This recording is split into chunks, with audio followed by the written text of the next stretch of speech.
Tell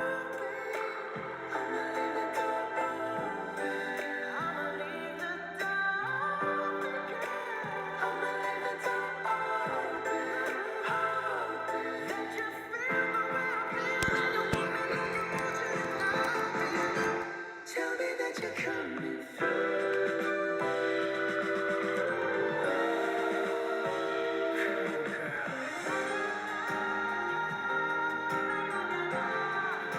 I need you, baby. I got to see you, baby.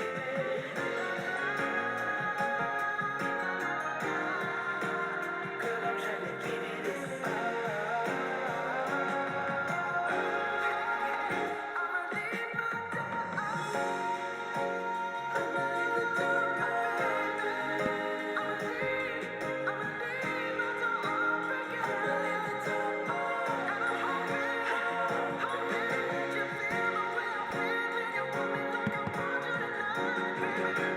Tell me that you're coming through.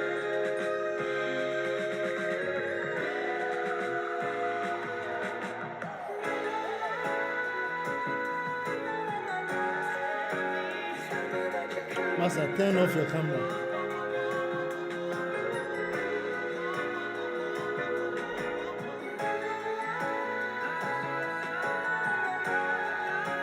Tell me that you're coming through. He's just waiting for you.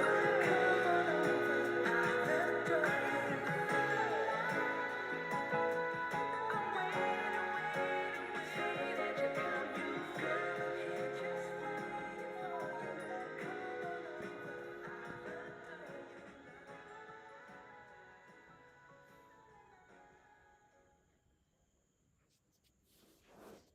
One, two, like you wanna.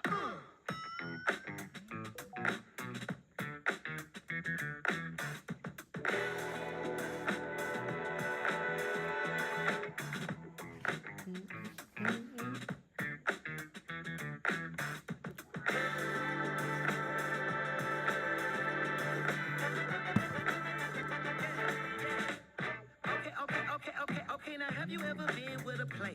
Take you downtown when they treat me like the main. Take you to the crib when you take it upstairs. What's upstairs? Shit, I'ma show you later. Don't need a spatula, everything catered. Extra flavor. Go ahead, sprinkle some truffle on your mashed potatoes. I'm trying to love. Is you gonna love me back? You only get what you give. Ain't you heard of that?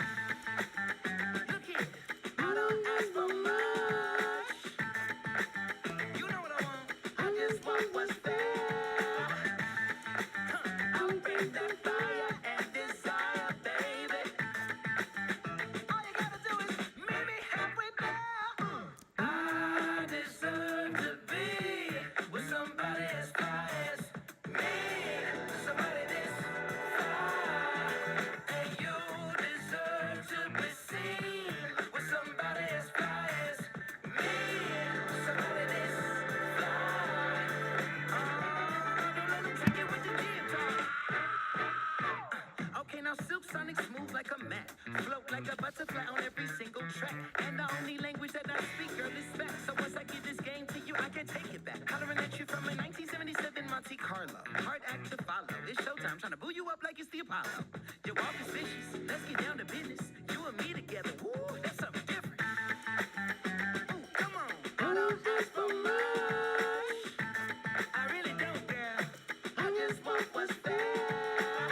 Look here, I'll bring that fire and desire, baby. All you gotta do is this. All you gotta do is meet me halfway there.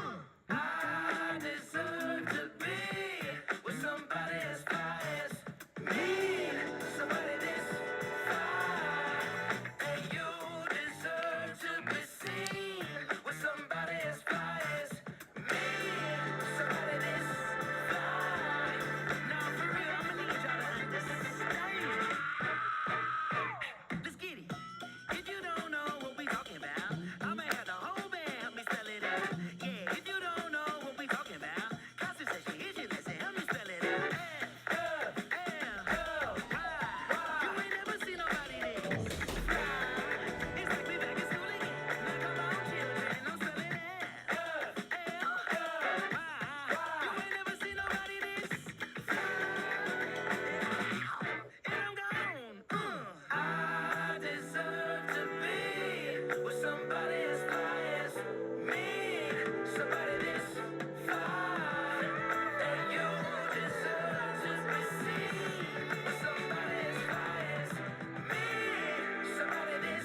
Now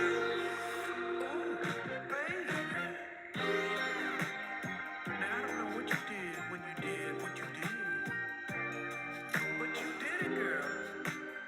See, normally I don't stutter, but you did do it to me.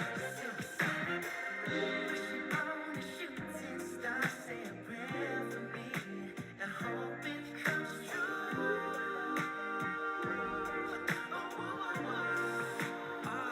Yeah.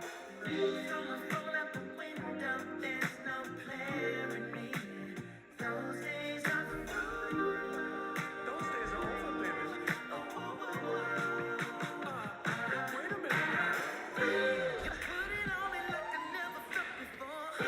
That gushy, gushy good, girl, I want some more. Sweet, sticky, thick and pretty. You changed the game. What'd you do? After last night, I think I'm in love with you. I think I'm in love with you. Woke up and I can't get you out of my head. I tried. Come on.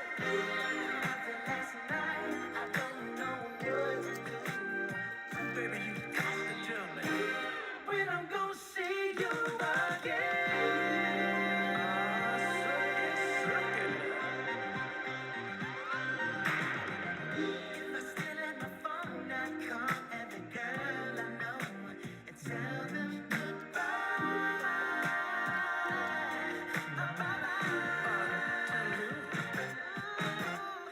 Cars, clothes, diamonds and gold, anything you want, any place you want, we'll fly.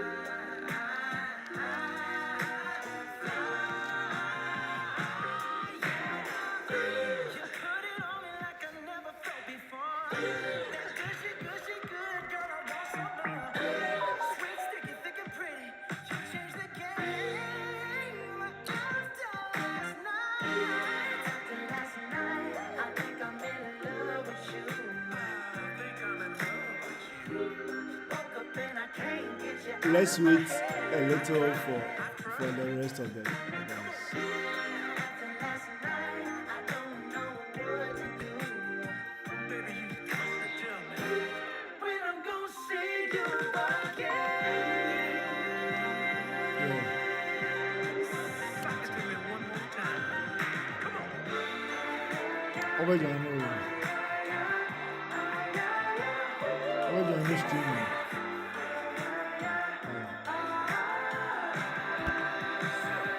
Sonic, sing. Yeah,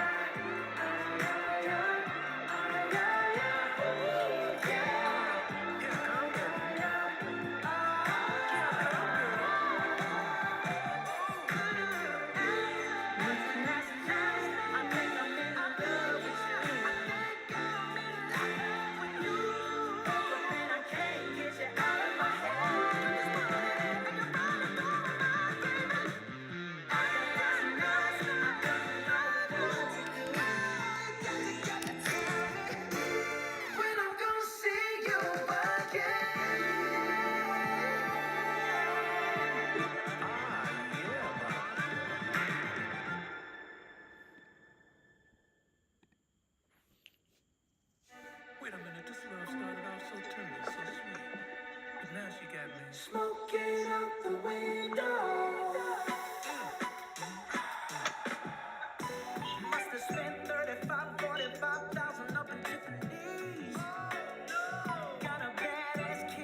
Got me paying no rent, paying for trips, diamonds on her neck, diamonds on her wrist. And here I am all alone, all alone.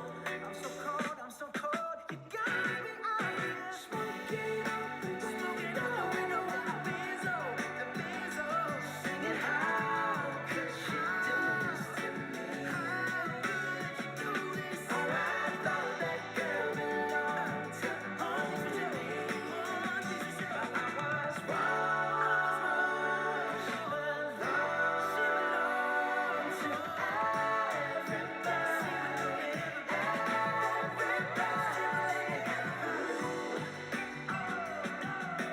Look here, baby, I hope you find whatever it is that you need. But I also hope that your trifling ass is walking around barefoot in these streets. Look here, look here. Girl, it breaks my heart that you here with me. Now I gotta give you back to the city. Oh, got that smoking out the window, singing how could she do this to me?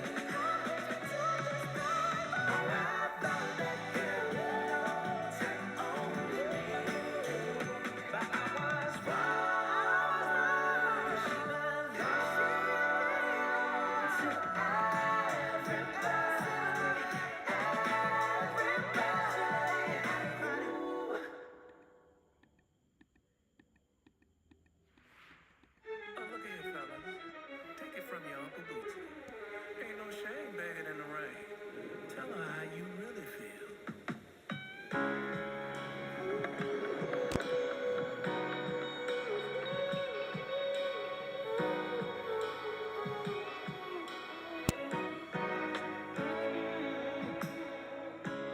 I could pretend when I'm out with my friends I ain't thinking about you. I could pretend like I ain't in my feelings, but that ain't true. No. When I called you out your name, that was my ego, my patent thing. I should be a movie star, the way I play the part, like everything's okay. Oh, now I try to be the love of the party. All night night, shots to everybody. But it's all just an act, yeah. I can't have you back, yeah. Without you, I'd be going crazy. Trying to put on a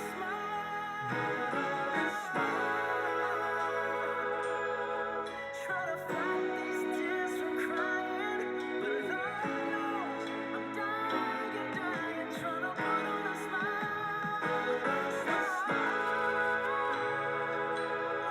I just smiling like a fool when the only thing was smiling for, baby, the only thing was smiling for was you, you,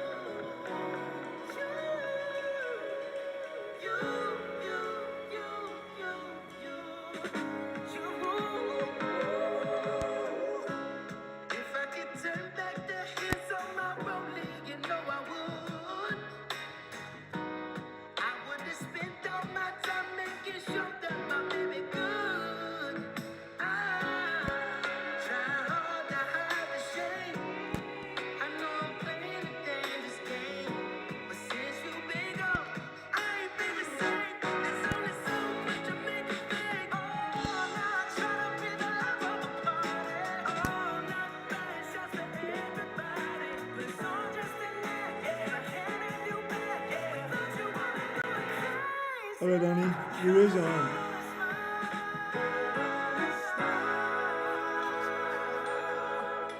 Yes, good evening. Yeah, good evening. Yes, this one. Come again. Yes, please. I just joined, so I wanted to find out if maybe something was going on, sir. Thank you. We were waiting for you guys. That's all. Very well, sir. Very well, sir. My internet is not that helping me.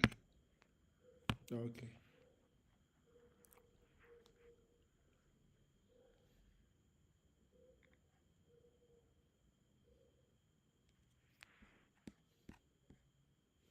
Okay, we will start in 3 minutes time. So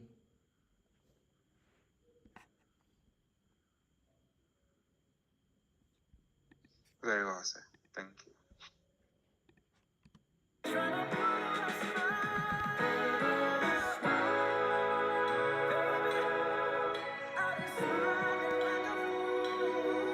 When the only thing was smiling for, baby, you're the only thing worth smiling for. When the only thing was smiling for, baby, you're the only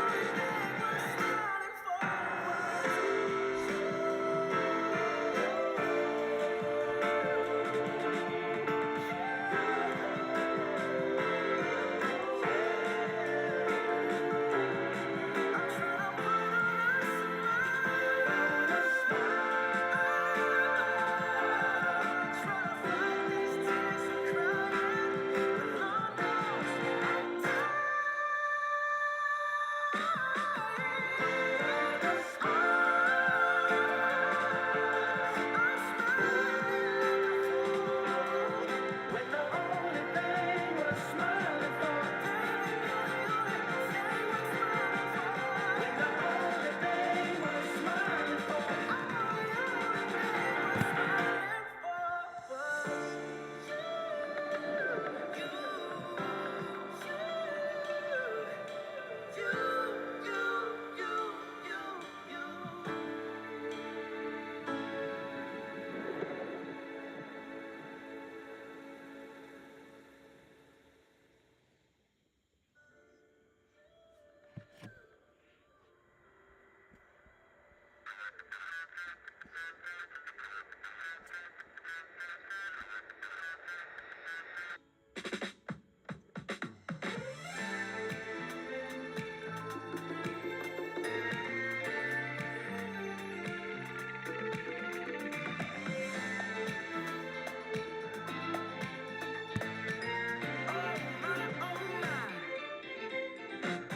in a room full of dimes, you would be $100. If the vibe was a crime, girl, they lock your little fine ass up in the tower. The way you move like you do, ooh, it's like you do it for a living. Do a little spin, do it again.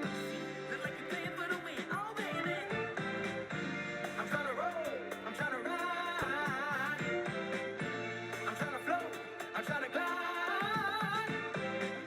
No, no, don't be shy. Just take my hand and hold on tight. Oh, skate to me, baby. Skate, slide your way on over. Slide your way on over. Skate to me, baby. Skate. I wanna get to know ya. I wanna get to know ya. Come on. Yeah. Good evening. Okay, good. Got your hair in the wind and your skin glistening. Yeah, I who's can on? smell your sweet perfume.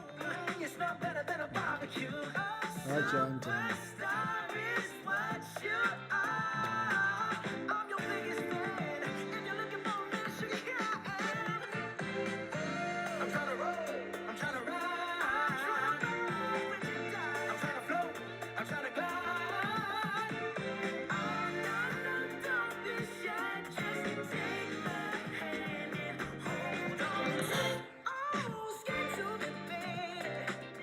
Skate, slide your way on over. Slide your way on over. Skate to me, baby. Yeah, good evening, guys. I hope you are doing well.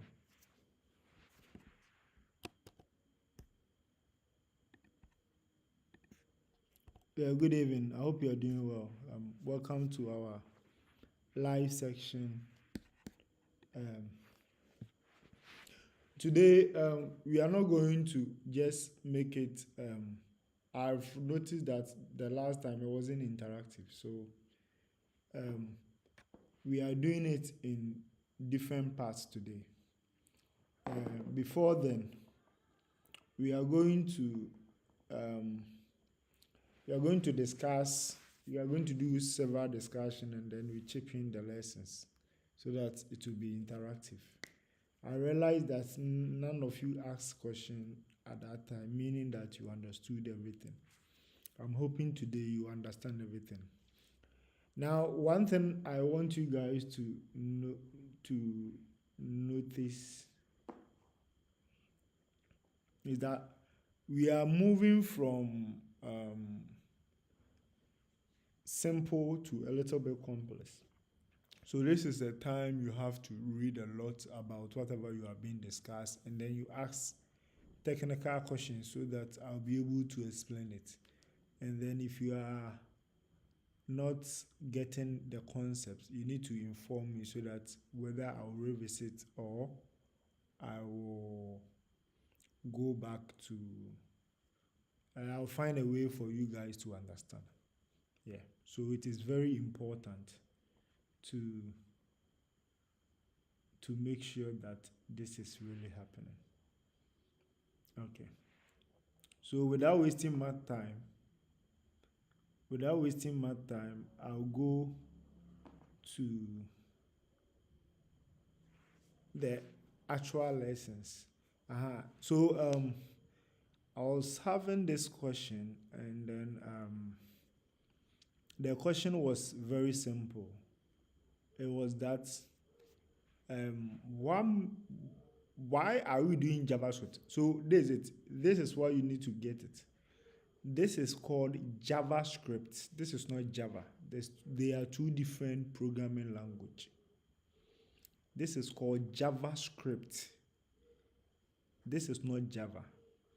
And then for JavaScript, it runs on every browser. So the actual browser was built upon JavaScript. So it is called V8 engine. So any web, so it was purposely done for web development. Anything that you can access in a browser. So anything that you open your browser to access has a little bit of JavaScript in it. It is used to do animations, responsive interactions, everything. Now, JavaScript has grown much to even start doing native applications like mobile app. So things that you would need programming languages that were purposely for native applications like mobile application, desktop applications. Now JavaScript, even though it started as a web application, it is now used for almost any kind of application. Now it is also doing AI and machine learning. So it is called JavaScript, not Java. But the question is that, what do you think it is we are learning programming? I want like opinion from each one of you. So we start with Danny. Danny, can you hear me? Hello? Yes, sir. Yes, sir. I can hear you loud and clear, sir. Okay, so what do you think we are learning this course, like programming or this course? What are some of the things that you think we will be getting out of after we are complete with this program? Yes, thank you very much for the question. Actually, some of us, we need this kind of skills, especially in our place of work. Okay. Though we are not in, as of now, we are not in a position where let's say we are not part of the IT people, but who knows tomorrow? A call to the team may come and you have to be in charge. So definitely, for me, this skills is very, very important for tomorrow. Okay. Sure. Okay. What about Robert? Robert, are you on the call?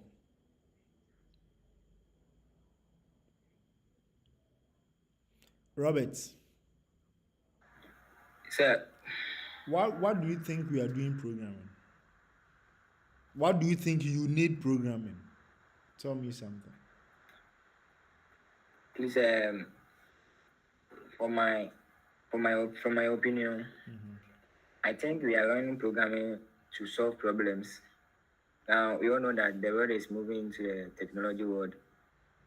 So I think because of programming, technology is also moving very fast. So I think we are learning programming to solve problems. Which kind of problems? Let's say I don't know anything about IT and you tell me you are learning programming to solve problems. What kind of problems do you think programming can help us solve? Okay. I learned there are some things in the olden days. Now we couldn't do it like manually, but because of technology and this programming, we are able to do it because of this programming. Something like Give examples because what you are saying, a literal person wouldn't understand. So give yeah, examples. something like school management system and something like file management system also. I think in the olden days when you want to send something to some files to somebody in the same even the same building, you have to walk from that place to the destination. But because of these file management systems and these things, now you can sit on in your office and send it through these file management systems. So I think we are learning this programming to solve problems. Okay. Noella, are you on the call?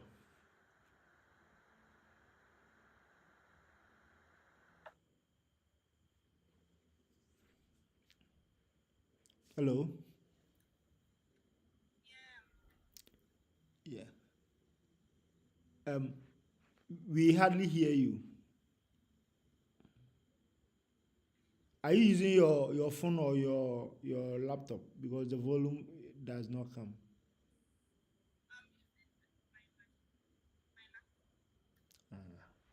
Okay, I think next time you need to use an earpiece so that we can hear you well. So let's skip and go to um, what is the name? Let me check. Yeah, Joshua. Joshua, what do you think we are learning programming? Thank you. As my colleagues have said, we live in times where technology is fast catching up with us. And if we look at the use of smart devices and the coming in of applications that make life easier and sometimes helps us to work faster, I think that's one of the major reasons why if you have knowledge in programming, it helps. You may not necessarily be an IT person very in depth, but if you have a little knowledge on programming and how to, let's say, bring up apps to solve certain problems like work related problems where you can create a system that information can be shared and kept within a certain group of people or an office, I think it adds value to you as an employee or a worker within an organization. So that's one of the reasons I think programming is relevant and beneficial to us as learners or as workers.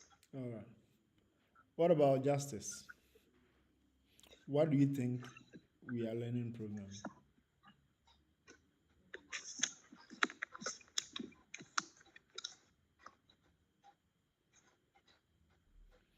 Justice, are you on the call?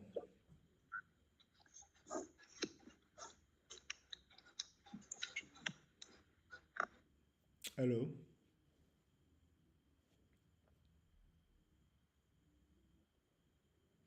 Okay, before maybe he's not online. So um, let me having all the concept or your fair idea in why we are learning programming, let's picture it this way.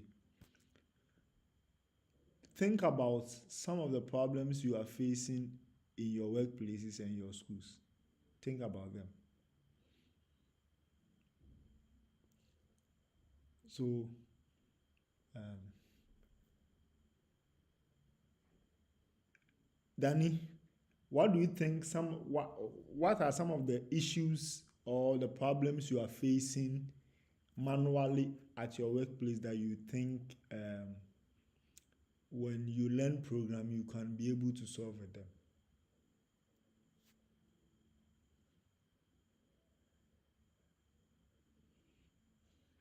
Daniel, you know,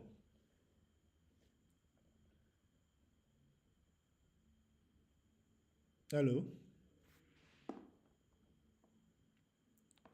Am I offline or can you guys hear me?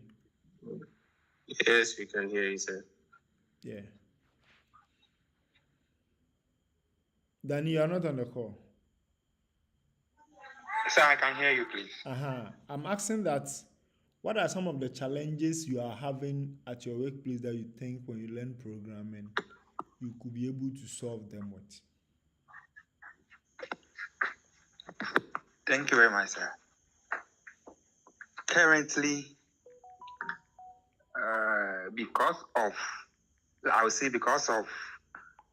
proximity and I would say we are all using our own devices at work. That's bring your own devices. And assuming someone, the way we are all not immune against death, somebody is using his own laptop and something happens to maybe the person passes away all of a sudden. It's because in Ghana we don't value data, but in other jurisdictions where data is very, very important, and where I work, if someone, excuse me, like myself, passes away today, it will be a big blow to the organization. So with programming, maybe we can be able to have a way that when somebody is not even alive, we can have access to whatever he was able to put on his laptop, and there will be continuity in work. That's what I think, sir. Okay. For such case, I don't think. So let me explain your point. You are saying that when someone have been doing work on his laptop, and then the person is not there, or whether traveled or anything, you want to be able to have access to those files so that work can continue, isn't it? Exactly so. So for such problems, I think there are a lot of resources. File, so especially companies have file storage policies such that anything corporate that you do, you don't have to keep it on your computer. So you have to. It will not save onto your computer. It will save directly to your workspace, and then once you are no more, your workspace still exists, and then your workspace is being hosted on your company server, and then sometimes backup are being done onto the cloud. So for such cases, having such systems available, I don't think as a worker, if the company asks you to keep those files on your personal computers, then I think it is bad practices, which since you are learning IT, I think you need to like help them enforce those practices. If there are no systems, then there's a need for your company to install such systems so that you'll be able to make sure that company staffs are not kept personally on people's laptops. So for instance, let me give an example. So I work with several like companies, and then I have so I get a company email, and then for each of the company I work with, and then they create a workspace for me. So whatever code that I write, as soon as I push it, it doesn't belong to me. So once I'm no more with the company and the company locks my account, they still have access to my system, my code, and then I still do not have access to I still, so I don't, even if I'm no more, because it is whatever I does is in my workspace, it's easier for the company to have access to. So the easiest, I think the easiest and the familiar one is Teams. Do you know, have you heard of Microsoft Teams before? Yes, please. So you can use Microsoft Teams and Azure to host all your company files, such that you wouldn't have to keep it on people's personal computers, so that when they are no more, gone were the days where these systems were not available, and then you have to personally, like, if there is no light at one At place. my workplace, and I think so. No, I don't say that. The question was the challenges at my workplace that I think programming may solve, right? Yes. So meaning this kind of challenge, programming cannot solve it. Programming can solve. So what I'm saying is that, so instead of there are systems, we have already built them, and then if your company is still not using those systems, it means that there are company policies that your company is not enforcing, so you can advise them on them, so that they will be able to, like, start using them. At least if you tell them the benefits and how they will still have access to their systems. Even for instance, even on your local, if it's not on the internet, on your local, you have Microsoft server, like Windows server, where you can do active policies on Active Directory on your server, and then you share it onto any device that connect to your company's network, and then whatever activity the person does, it does not stored into the person's laptop personally, it's stored onto the server.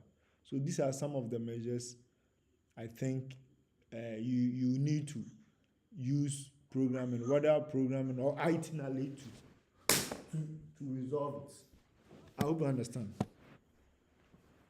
Yes. So that is the reason why I am in this class, sir. Okay. Thank you. All right. What about Joshua? What do you think what are some of the challenges that you are having with your company? Okay. Thank you, sir. Yeah.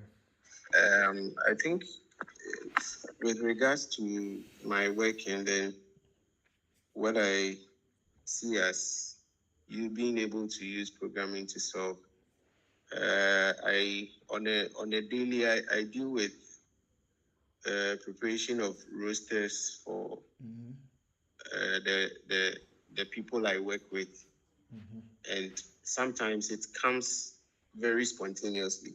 Okay. It doesn't follow a regular routine. Like, let's say I put 2 people to work in the morning, 2 in the afternoon, 2 in the evening. It can be so spontaneous that you may have to deploy almost like 10 plus officers at a go. They may have to run shifts. There are a lot of planning that will go into, let's say, to deploy these people. So I think if I'm able to understand a way through programming that I can easily have a program that I can input into a system where, for example, at this moment, I have a place I need to assign 10 people to run a certain shift for this number of days. I can easily log those details into a programming system that can easily give me a quickest way of being able to dispatch the people very easy. And again, being able to monitor without being physically present, probably through the use of apps, where the people may have to give me a live update of what is happening at the location. You can easily confirm to see whether the information you've received is actually factual or it's not. So, yes, I think if I'm able to understand programming to the level where I can use to solve such a situation, I would greatly appreciate it. Okay. So yeah. So we are taking these two examples. Now, Okay. whatever problems you think you want to solve for your workplace or your schools, put that in your head and make that your target. That by the end of this program, I should be able to build this. So if your workplace you want a system where you be able to distribute people to locations, assign them to tasks, all these things, make that your focus. That is what our goal is. That is what we are trying to achieve. So you'll be able to build systems based on the problem you are facing at your workplace. Instead of you going through stress, writing them, putting them in separate files, all these things, you being able to bring all together in one app is what the goal is. So you having this idea in your head, whatever I'm teaching you, you need to. So last week, I kept sending messages in the group. So this is it. You are supposed to, whatever you get it to, I teach you. So you are supposed to read around those things. So that's the reason why the last time I asked you guys to register ChatGPT. So anything that you are not clear about, they can give you like the AI can give you an explanation for the lowest level you want to. I think after the JavaScript session, we will go through how ChatGPT, we can use ChatGPT to learn, and then before we go to the next topic. So I think these things will help us figure a way that we can learn more, so that it wouldn't be only whatever we are learning here, but it will be more advanced than whatever we are learning. And then once you do more research, the more you are learning and you are doing more research, you get more questions. Those are the questions I want you guys to ask me frequently, so that when I explain them to your understanding, it will help you guys to get the concept well. And then because one of the best way to learn how to code is to identify the problems you want to solve, and then you should have fair understanding about. So understanding concept is part of programming. It's not all about coding. Coding is like 30% or 40%. The rest is all these things together: identifying the problem, finding, like, making feasibility. What are the resources you need? What are the requirements you need? We have functional requirements and non-functional requirements. All these things together, no, it will make you understand, oh, this and this and this, when I add them together, this is what I'm getting. And then you being able to put the small pieces together, it will make you a very good developer. So you wouldn't, now, if you're able to build one solution for your company, you can build upon it and build several solutions to other companies by just listening to their problems. So once you identify a problem, you need to learn how to understand those problems. So for instance, clients come to me. I always use this app as an example. A client came to me and told me he wants a family tree app. And I asked him what are the information he needs, and the person told me, oh, I just need to be able to record my lineage and my family lineage, so everybody should be able to find his or her lineage and all those stuff. That is the only thing the person said. Now, as a programmer, I need to identify, after he tell me the question, I need to make sure I understand the question and then I build the app to suit it. So that is what programmers do. So you are supposed to make sure you understand the question the person is trying to give you. So yeah, so that is it. And the next thing is that we are going straight to whatever we are doing today. Now, we are going to JavaScript functions.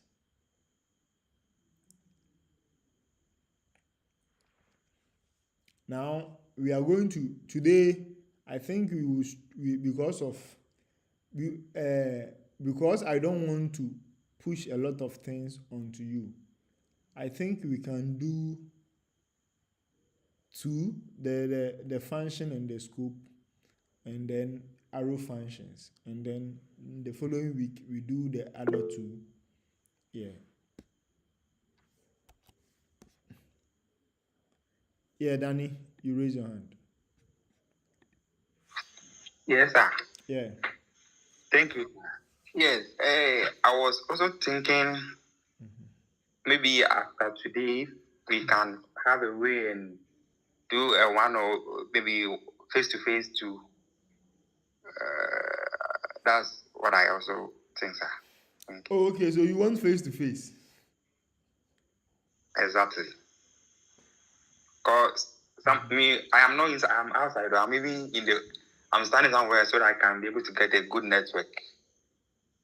So the distraction here sometimes is very, very much for me. You can hear some noise at my background, and it's because I'm far away from the house, so that I can get good connectivity. Oh, okay. But maybe one time face to face, the attention and all the questions can be asked in person, and I think that will also help. Thank you. Okay. Then I'll put that into consideration and then talk to you guys. Like we discuss it in the group, and then we find a very good day where we can do the face to face. Yeah, I think so. So that one is not a big deal. Very well, sir. Thank you. Okay, so for the JavaScript functions, we are going to treat today what are functions and arrow functions, and then maybe the following time we meet we talk about the rest of it before we go to the arrays, which will be the final part before we do other things. Okay, so what are we going to learn today? So one thing about programming is that codes grow. When you talk about codes grow. Code is let me put it this way. You can start with just a single line of code, and you can, by the time you are complete with the application, you will write about 1 million lines of code. Let me give an example. Let me show some application. Okay. So now, even though I've broken this into separate files, you could see the code growth. So for you, first you have this file. This is called the schema. So you are going to write all these lines. Now you come to, let's go to the API. So when you go to the API folder, you see separate API lines. You see, yeah, Robert, you raise your hand. Please, we can't see the screen. Oh, okay, sorry. Because of the YouTube, I thought you guys were seeing. Okay. Can you guys see my screen?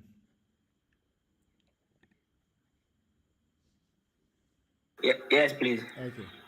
So what I was saying was that when I say code grows, so let's start with the first file that I've opened. You can see that it starts with just a single line, and then see how a lot of code I'm writing for just one single file. Now let's go to another one. So let's go. So for this file, you can see all these files. You can see all these files. Let's go to where some are very many. Let's go to so you can see all these files. So imagine all the code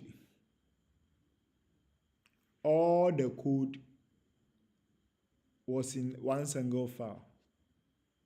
What do you think will happen? Who can answer? Imagine you have 1 million code on just one single file. Joshua, what do you think will happen? What are some of the challenges you have as even the one you wrote all of them from your head, you know? What are some of the challenges you have when you have like 1 million lines of code in one file? I think there will be a bit of confusion. Yes. There will be an overload of yes. Yes. So there's it. Your okay, who else?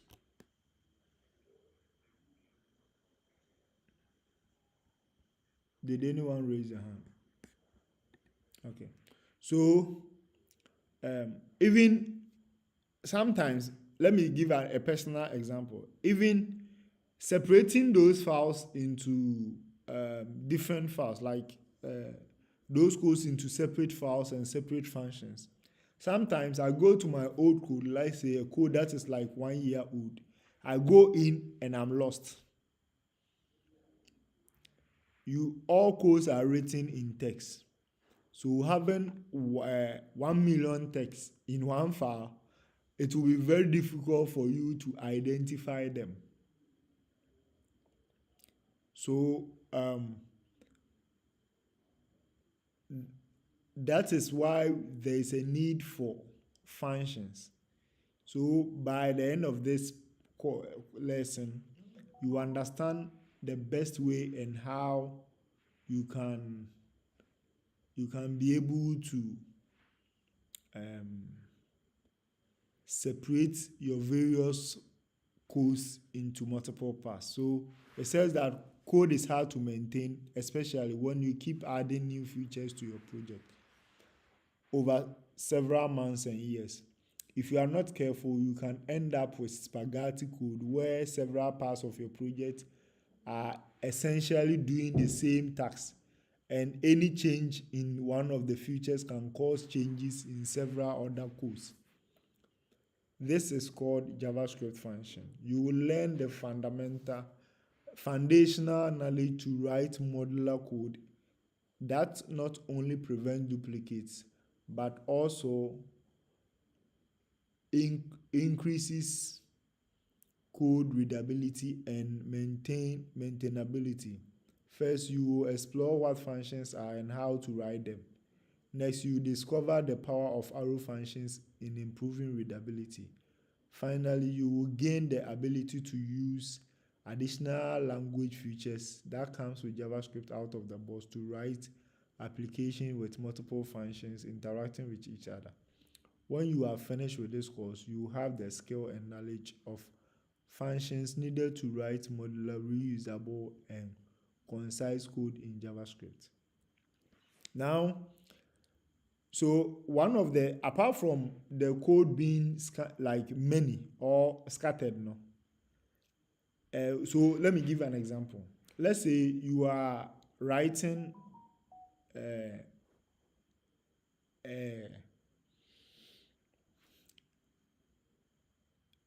code to add 2 plus 2.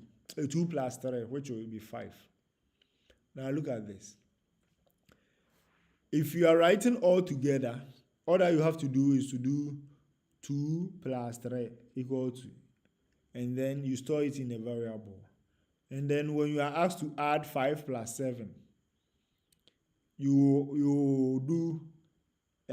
store 5 plus 7 to a variable. So you do it, let's say you have done different additions 100 times.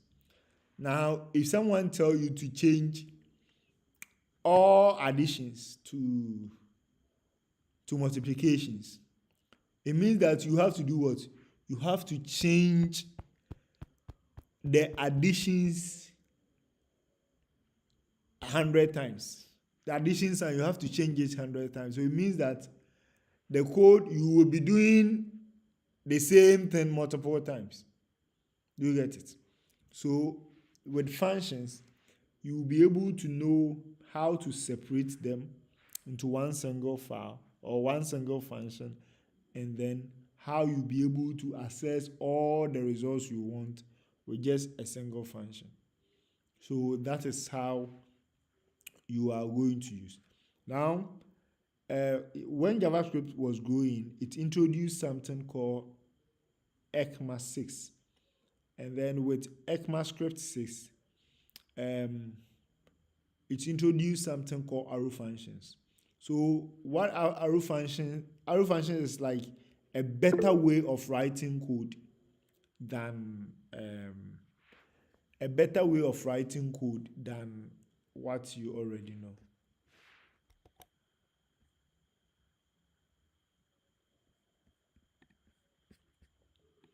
Okay, so we are going to also learn how to use that one, and then yep. So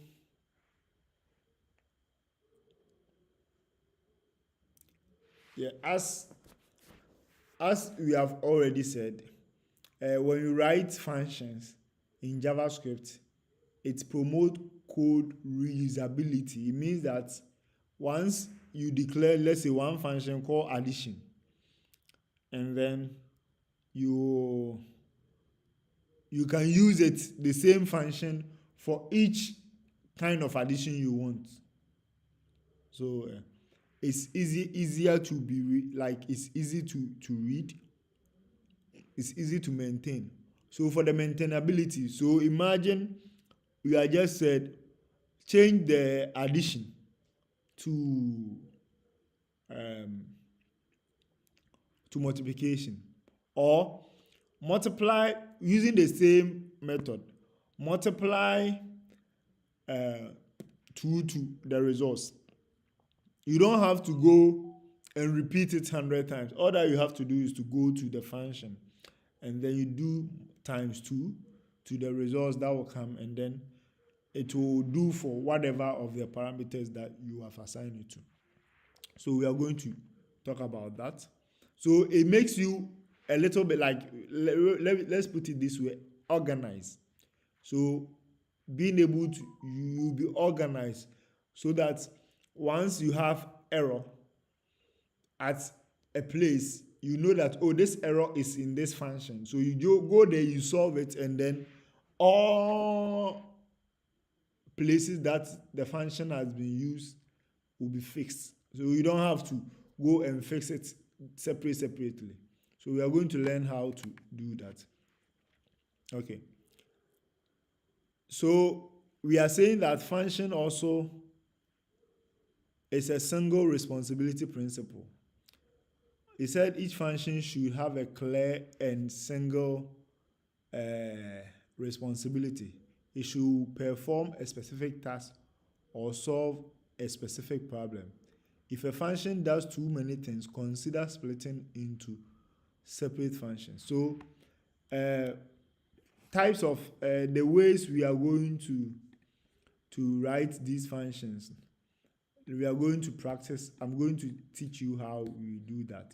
So without wasting my time, let's go to our lesson 2 folder, and then let's create our file. Okay. Okay, let's say we have this far. Now let me give a bad way of writing function. So there's it. This is how you write a function. So you do function,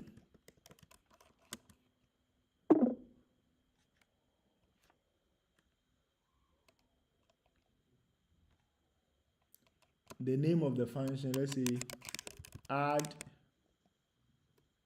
numbers, and then you put a parenthesis and then a curly bracket. Now let me explain this. This function keyword makes sure that whatever you are doing is a function. So this is called a declaration. This is the let's say the variable that holds the function name or the name of the function. Now this parenthesis is called the parameters. You get to know what the parameters are. And then this curly bracket is the block in which the activity of the function will be done. Now, let's say you have this function. Now, this function is called a void function. So we are going to go through the bad way of writing functions and then how we can improve it. So let's say we are adding two numbers. So we do const, let's use let number 1, number 2. And then we say that number 1 equal to 5. And then we say number 2 equal to 7. Now we say that let's add another one here and do is total. Okay. Let's allow another one and do its average. Okay. Now look at this. You have this function. Now we say number 1 is 5 and then number 2 is 7. Now we are saying that total is equal to number 1 plus number 2. And then we also want to find an average here. So we say the average is equal to total over 2. Then we can do our console.log total. We can put it this way, total comma total, and then we do average comma average. Now this code will run. Let's run it and see whether it is so. So we do node. We need to cd into our project. Cd Javascript, cd lesson 2. Yes. So node index.js.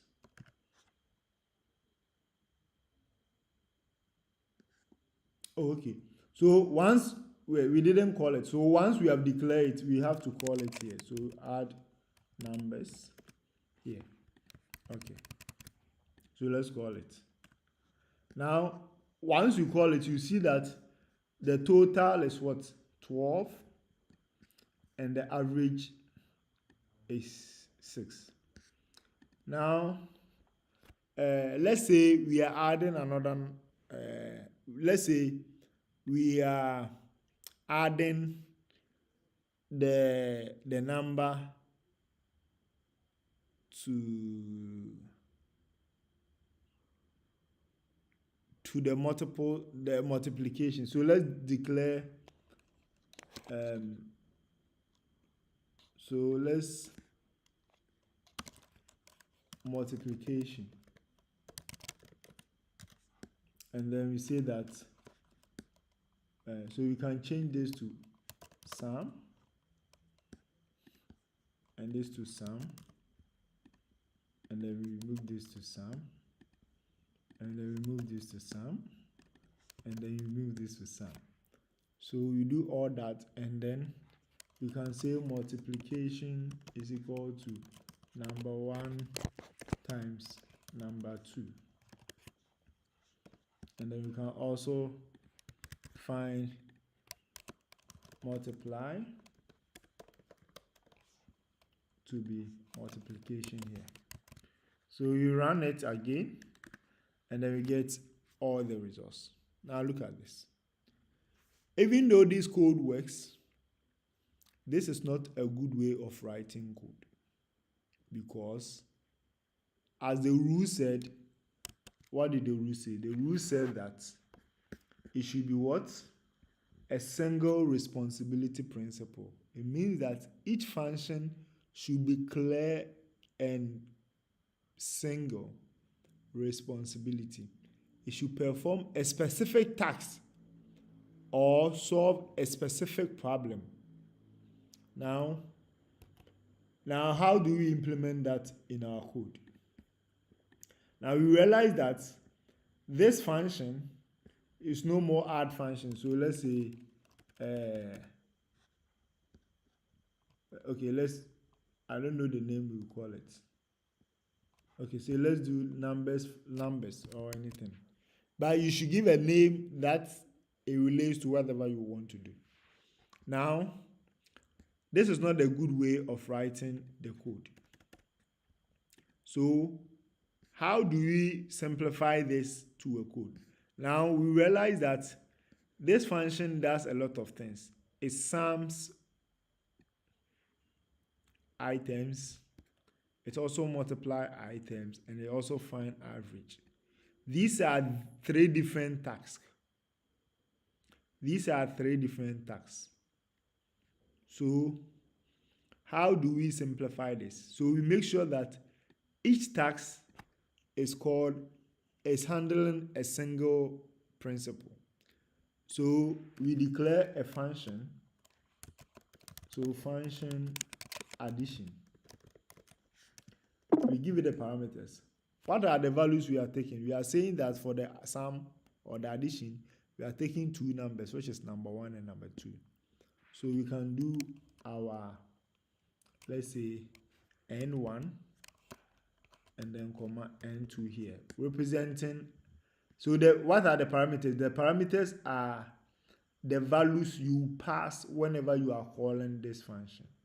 So the first one, comma, the second one. So it goes to infinity. You can have as much parameters that you want.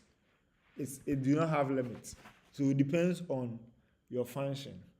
Now we are saying that this addition takes only 2 numbers. And then we bring our block. Now you can write it 2 different. We can declare a variable here. And then we do our n1 plus n2. After that, we return the value, the total that we had. So we write a separate functions to accept 2 numbers and add them together. So this is what the function is going to do. We also write another function,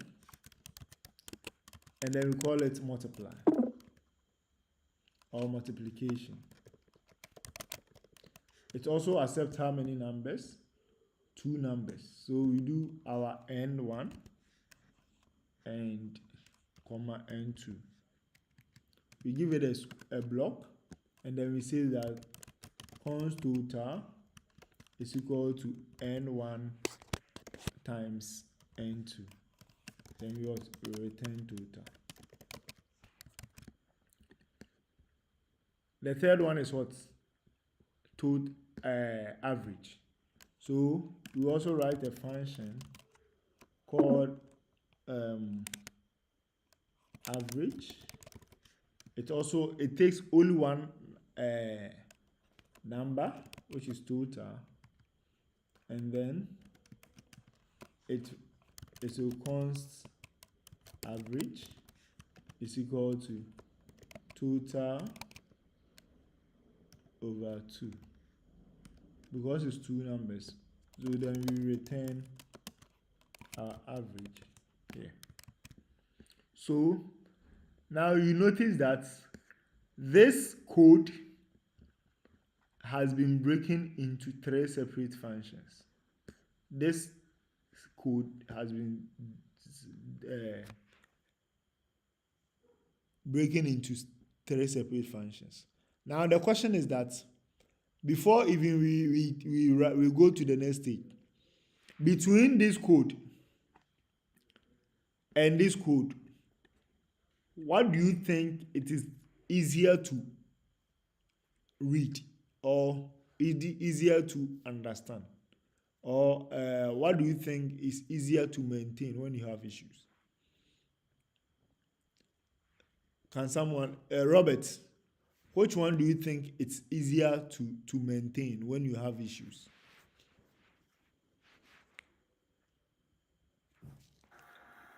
Please, the second one. Okay, so yes, as he said, Because yes, why? Tell us the reason.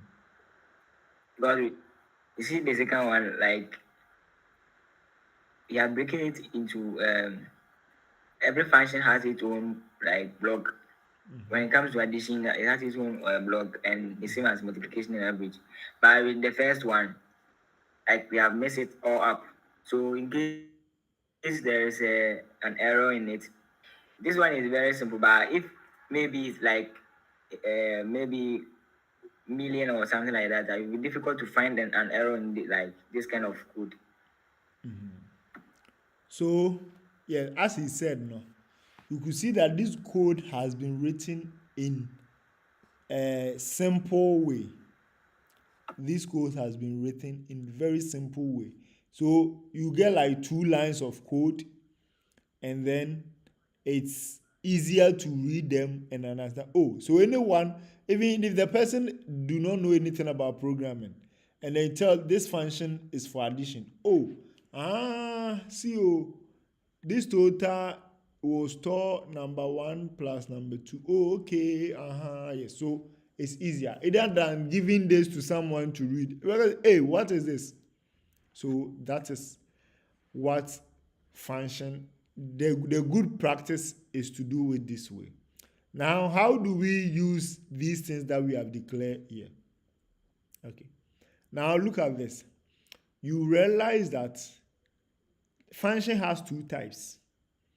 So it has a function that do not have a return keyword, and then a function that have, so this do not have return keyword, and this have return keyword.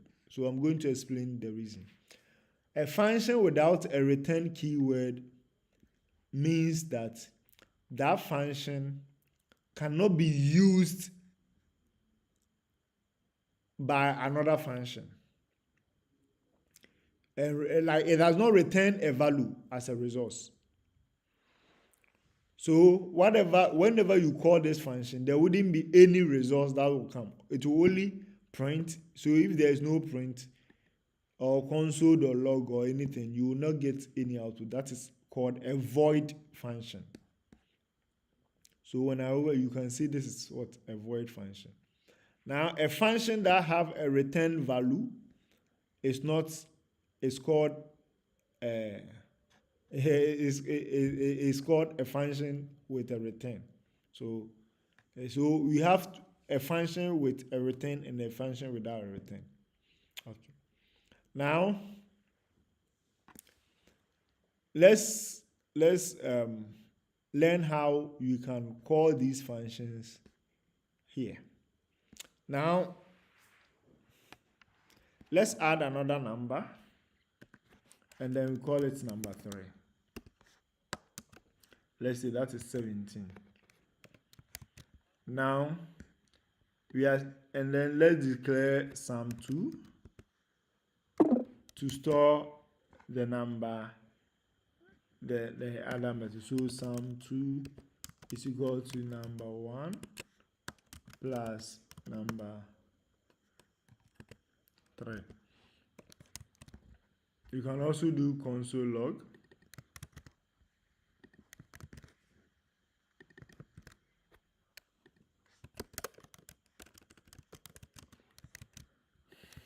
And then let's see what will be the results.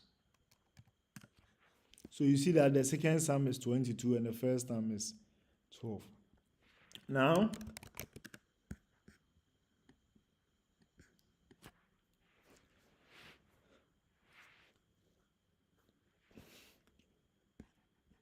how are we going to make sure this becomes a good way?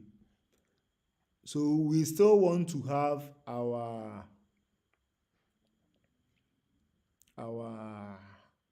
summation of the first sum. Well, we call it sum 2. Okay.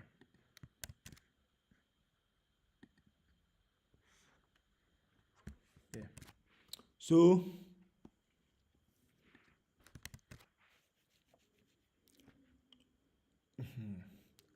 so we come to our first line, which is our summation, and then we say that because it returns a value, we can also say that our sum here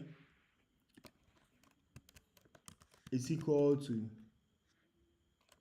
addition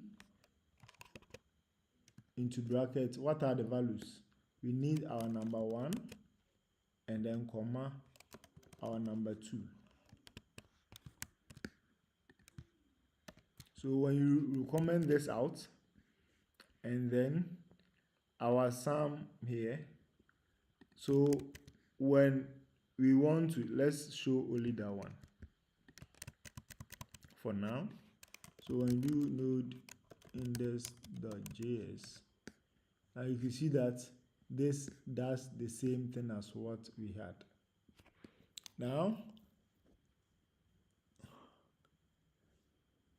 you can do for the second one. As a programmer, once you do one and it's working, you just copy and then you edit. Okay. You also uncomment the second one, and then you run it again, and then we have our second one working. Okay, we do the multiplication one, and also, so you comment this one, you comment this one, and then you do multiplication is equal to multiplication into brackets. You also take our number 1 comma our number 2, and then you uncomment that,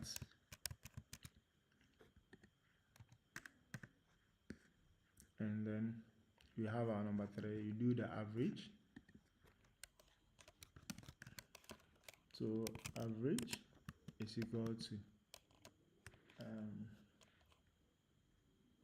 average into brackets our sum,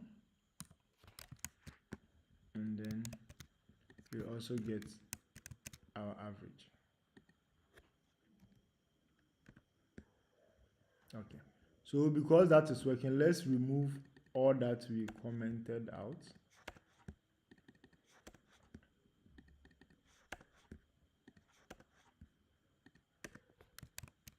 Okay, so look at this. This is a little bit cleaner, and then so if we are saying that with the multiplication we want to add our total to the multiplication.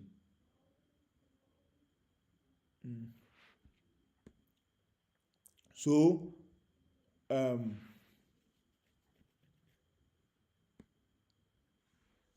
because number 1 and number 2, let's say when you multiply, we are saying that add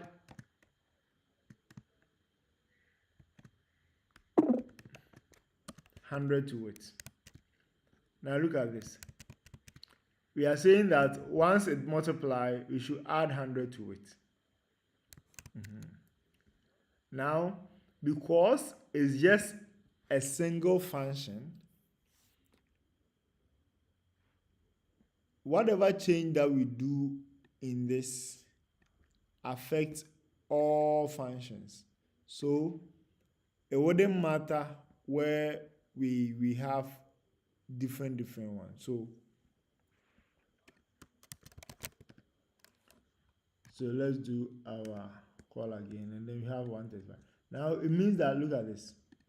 It means that let's implicitly let's do mod 1 equal to this. Okay, so let's repeat it several times, and then we do 2, 3, 4, 5, 6, 7.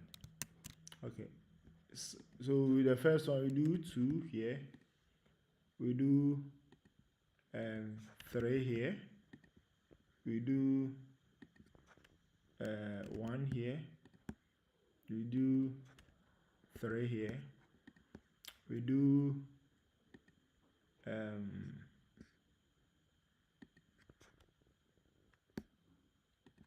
3 here, we do, yeah. Okay, let's make it this way. Now look at this. Now when we do our console.log, and then let's return or mods, comma, mod2, comma, let's return all in one single line, 3, comma, 4, comma, 5, comma, 6. Okay, so let's console.log here. Now look at this. We have our first one, which is mod 1, which is number 1 and number 2, and then it will be added to 100. We have our second one. Yes. Now imagine you have this separately designed, which means that if you remove the 100,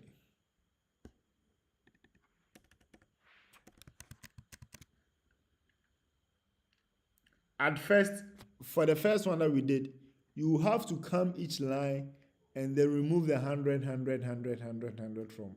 So if you have like 1,000 multiplication, and then you at beginning you decided to multiply by 100 or add by 100, and then later you decided to change, you decided to remove the 100, you have to repeat yourself. But for the sake of function, you can just come here and remove the 100, and then it takes effect of all the functions that you have used. So you could see that now it is no more multiplying to 100.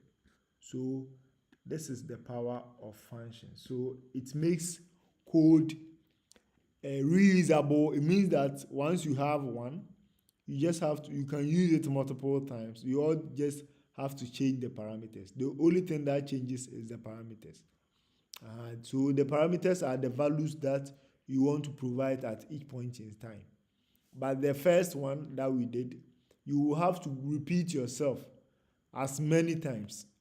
So that is how you can make it effective. Now, even at this function, okay, who raised the hand? Did anyone raise the hand? Yeah, Robert. Okay, ask your question.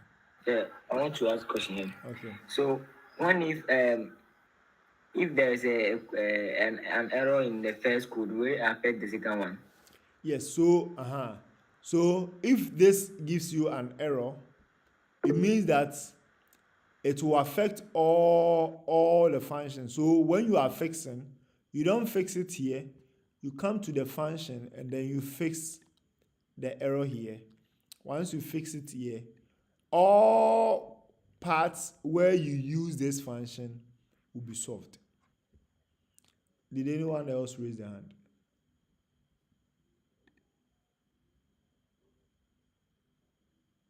Okay, did anyone else raise their hand? Do you guys understand?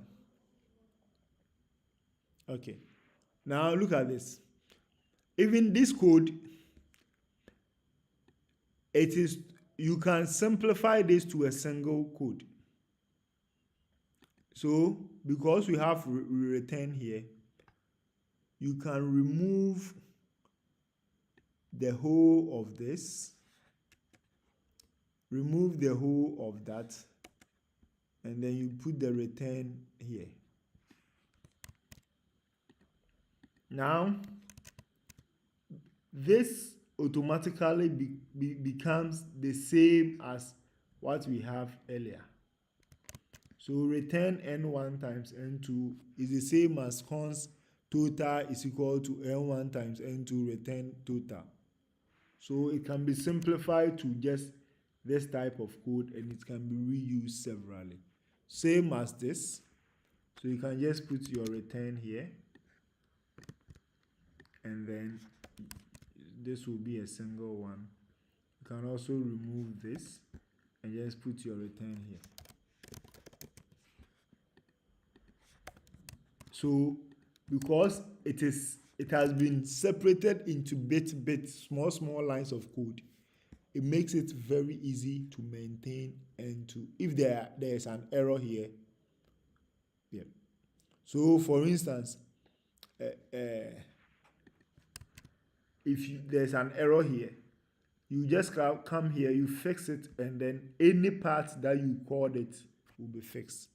But then if you don't break it into these kind of pieces, and then you are not knowing you are having errors, or the results you are looking for is not what you are getting, then you have to go to all the lines of code that have similar tags, and then you have to do it. But then because we use a function, all that you have to do is to map to the function definition and then do what? Make changes to it, and then you are good to go. So this is what we call a single responsibility principle. Any question? So it said that if your function does too many things, consider splitting it into smaller functions.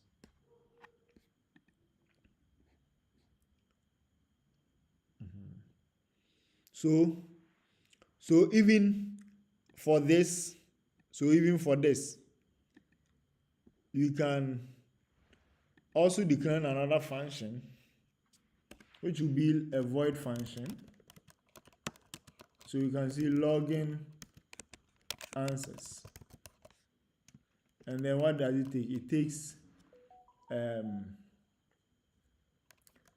takes the first one is your description, and then it takes your answer, or let's say your results. Okay, what does it do? So this so you do console.log here, and then you do description, comma, results. Okay, so it means that instead of doing console.log for each of them, all that you have to come is to replace the whole of console.log, console.log, console.log, console.log, and then this takes 2 parameters, so the rest of the parameters will then work. So look at this.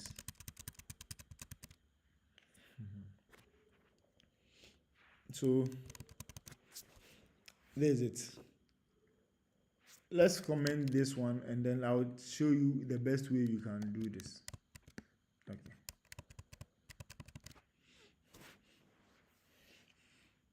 Now look at this. We have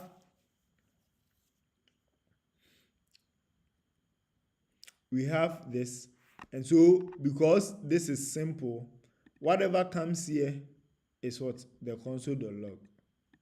So let's run it again and see whether we get the results. So you see we still have our results. So the first one will be our description and the last one is the results. So we get our results. Let's change this to results.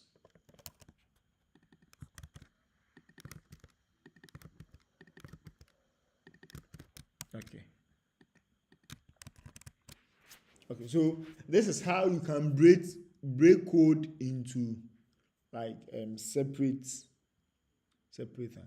Now someone will wonder, you were saying that you have two. You were saying that you have you want two results, but then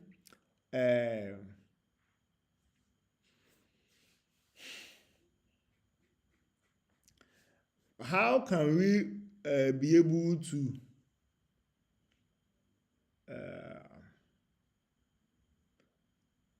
display let's say because the results, sometimes you want to put all the results on one line. How do you achieve this same goal here? It's very simple. Now I told you that the parameters go to infinity. So you can do it this way. You can, so instead of results here, you can make it ... n, and then you put your n here. This one there, I'm testing it. There's another way to do it, but then I'm testing this with you guys live here. So let's see whether it will give us all the results. Okay. If there's an error, we fix it. Okay. Oh, yeah. We changed the name and then we didn't. Okay. So let's go back. Let me push this small here. Great. So you see, because we do ... n, it now takes the rest of the argument as part 1 and then it takes the first one as part 2. So based on that, you can see that even though it was like two results, two parameters, we were able to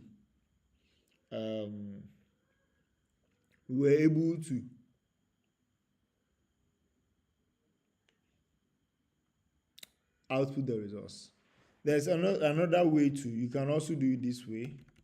Let's do n here and do let me see. Let's try spreading it here. This one there will be an error pair. Yes, it is not iteratable. Okay. So what we can do is that we put everything in an object here. So the rest will be in an object. I think this should work.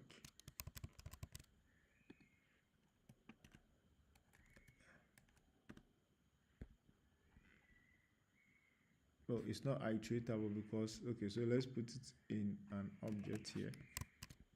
Same as whatever we are trying to do.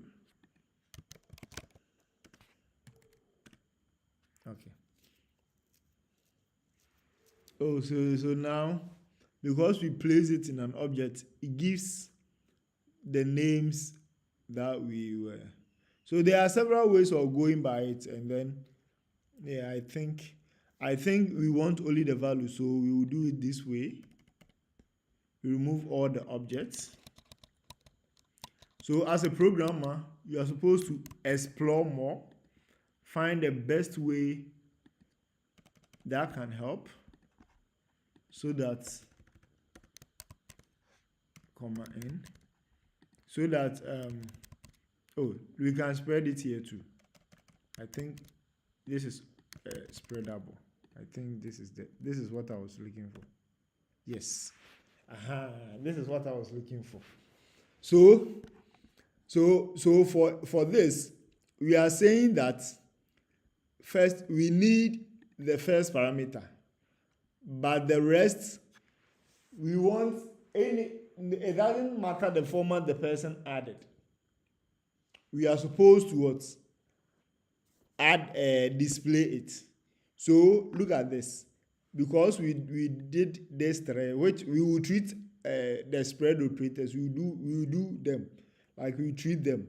But for now, we understand that if you have, let's say you are logging results, and then you don't know the number of parameters the person is going to bring, you can do dot of the parameters, and then you do dot to the outputs. It means that whatever, if the person put 2 parameters, it will print the 2. If it's 1, it will print the 1. If it's 10, if it's 100, it will do. So you could see how easy you can do these things. So you don't have to repeat yourself all this while. So this is the power of functions. This is what functions can make you do. Any question before we proceed to the next type of the next good principles of function that we can do? Any question? Guys, do you understand?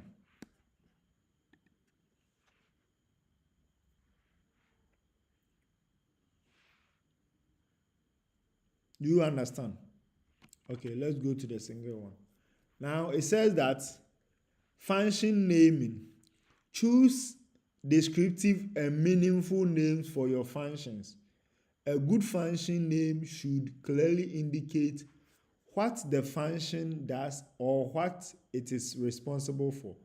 This makes it easier for other developers, including yourself, to understand and use your code. So as it was done here, you could see that anyone who knows addition will understand, oh, this function is for addition, this is for multiplication, this is for average, so this is for logging results.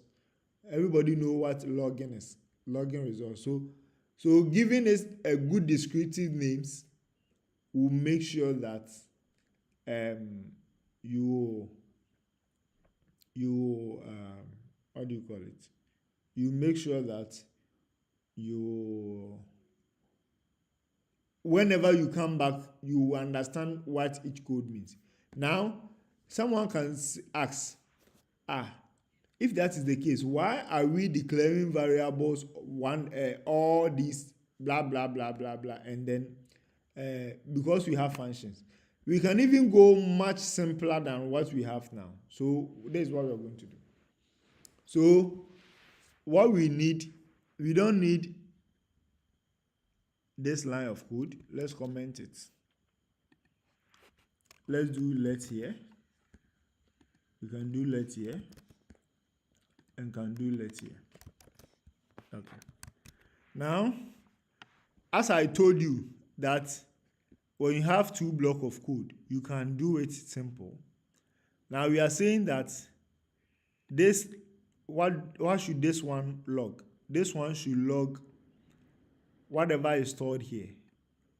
So what is stored there, it says that addition of number 1 and 2. So it means that we can cut the whole of this come straight here and place it here, and then remove this line, and then it should work. You can do for the rest.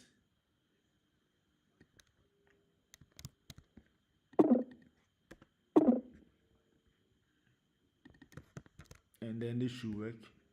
So as many as we want. This is no more longer needed. So we can do the average of the sum. Okay. So here you can just cut this, and then here, what is the sum? The sum is what? Addition of number 1 comma number 2. You see, you can do for the rest, you can do for this, and so on and so forth. Later, if you want to do for the rest, you can do for that. So that is how clean your code can be.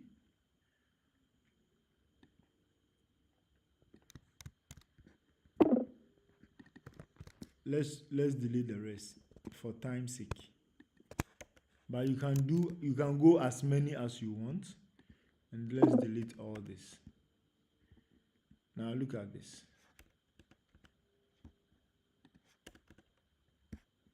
You can also remove our first line. Okay. Now look at this. So this means that when you run our code again, we still get our results. So this is how functions make your code very simple and very neat. So your function always will become simple and very neat. So because of functions, you can add sum to sum. You can. So even when you come here and you are reading this, you say that, oh, login results. Then when you click on it, it will move you to what? Okay, it's used to log the results. Okay. Now we have our addition here, and then you can come, it will give you the addition. Oh, okay. So it will sum this and then return it onto this and for it to display. Now you can see the average. What is average? Average is what? The sum. It takes a parameter of the total or the sum. And what is the total? The total is addition of two numbers. And then once it does that, it's mapped. So whatever results that is get here, it will be what? Assigned to this.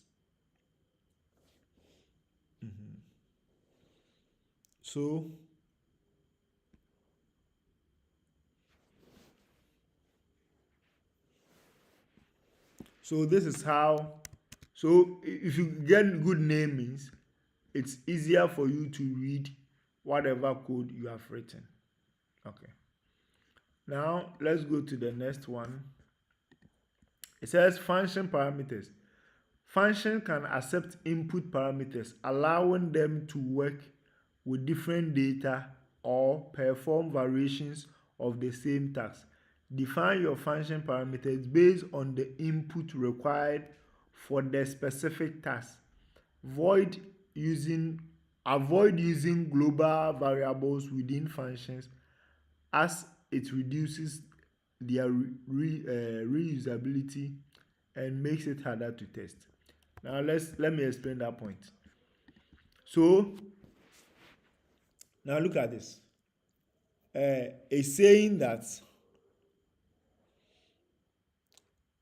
you should, whenever you are declaring a function, you should give it a parameters, and then once you give it the parameters, you should use the parameters to perform the action in the function.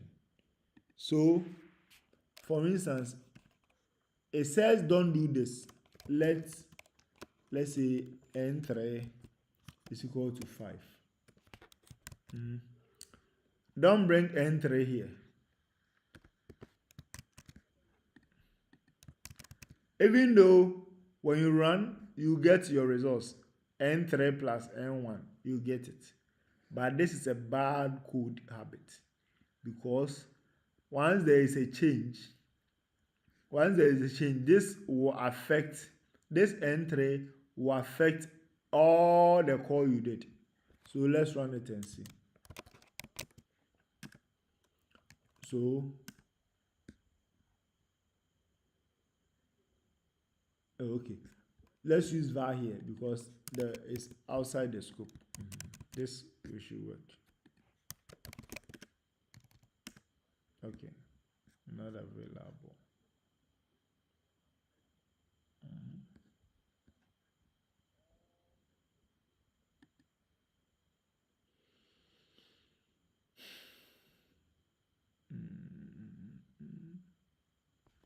Let me push this upstairs.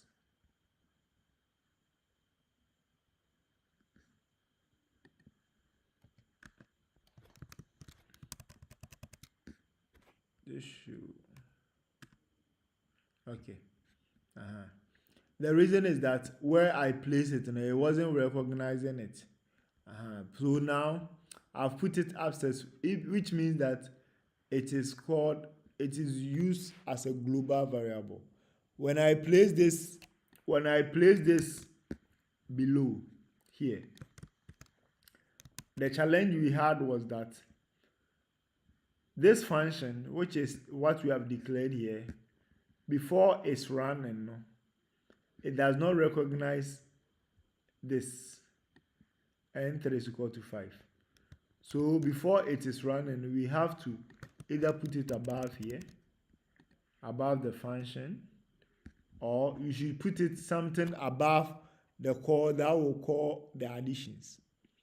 So it is saying that even this, doing something like this, is a bad habit of coding, because it affects all the changes. Now look at this. The aim was, this addition was to add this the first parameter and the second parameter. Now since we have changed, we were doing that, the number 3, we don't want to use the number 3, but then we want to use it here. Once we called it outside or a global, and then we are using it here, it affects, because it's a global, it affects everything. So that's the reason why, if you want to, you should always maintain the parameter here, and then if you want to call this, you have to pass it. So you have to pass it as a parameter here, so n3 here, and then when you come here, you can call it n3 here, and then wherever you want to use it, if it's here, you pass your n3 here. Doing it this way, when you run, it will affect only where you call it, so you could recognize the changes. So you see that at first the sum 1 was what, 10, but now it's 12. It means that it has been maintained. So where was the change? The change was that the n3 will be used to add n1, which is the sum 2, and that's where the change happened. So this is how you can, the statement of do not define a global, avoid using global variables within functions now. That is how it is done. Any question up to this point before we go to the next thing? Okay. Let's go to return values. As we have already done, it said functions should typically return a value or manipulate the data in some way. Returning values allow functions output to be used in other parts of the code. If a function only performs some side effects like modifying the DOM or just, is generally a good practice to make a clear function and then name it, not expect a return value. So let's go. So as that one, it says that so functions like this, functions like this, the login results, it doesn't return a value because it's just manipulating the DOM, which is, I think the DOM I've already introduced. When you go to your browser, you right click and you go to your console, whatever is there, yes, that is the DOM what we are talking about. And then we are saying that this is just manipulating the DOM, so that does not return a value. But then you should make sure that almost all your functions return value. So returning a value means that you can reuse this for another function. So now look at this. This function is a function on its own, but then because it returns a value, it was used as a parameter for another function. So whatever results that comes here, that value that it had will be assigned as a parameter to this one to be able to use. So that is how returning value does. So for instance, you cannot reuse this again. You can use it once, but then you cannot reuse it here. So returning values allow you to use it again in any part of the code.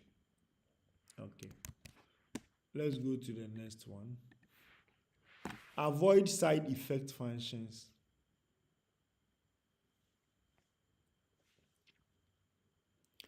A function should ideally have minimal side effect, meaning you don't modify variable or state outside the scope, since effect can introduce hidden dependencies and can make your code harder to reason about. If a function needs to modify external state, it's often better to make it explicit by passing the state as a parameter in returning the new state as the result. Now, that is what I explained here. So he said that you shouldn't use this directly in a function. This is a global scope. This is outside the function. You shouldn't use it globally, directly as a side effect. So to be able to use that, you need to pass it as a parameter to the function. Once you do that, and then you call the parameter, you can use the parameter, and then whatever results come, you can get it back and use it for whatever you want to do. So that is how that is being achieved. So as I've already explained, that you don't have to call the function directly to the global variable directly to your function. All that you have to do is to make sure that you are calling it as a parameter. Yeah. Okay, let's go to the next one. It said that encapsulation. It said group related functions and variables together within object or model. This allows you to create a logical unit for code and avoid populating the global namespace. JavaScript supports various models such as CommonJS, Node.js, and then ES models. And then each can help you achieve encapsulation. Now, when we talk about encapsulation, let me explain it here. Now, you realize that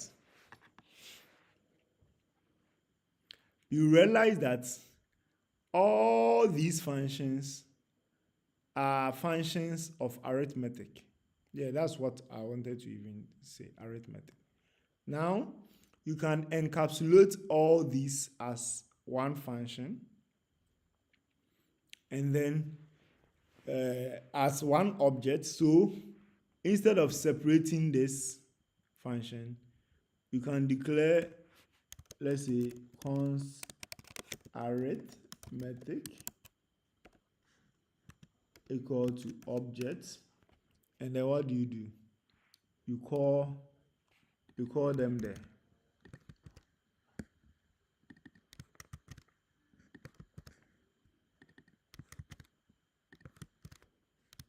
Okay. Now, in this case, you can do the whole of this in a separate file. So you can create a file and call it arithmetic.js, and then what do?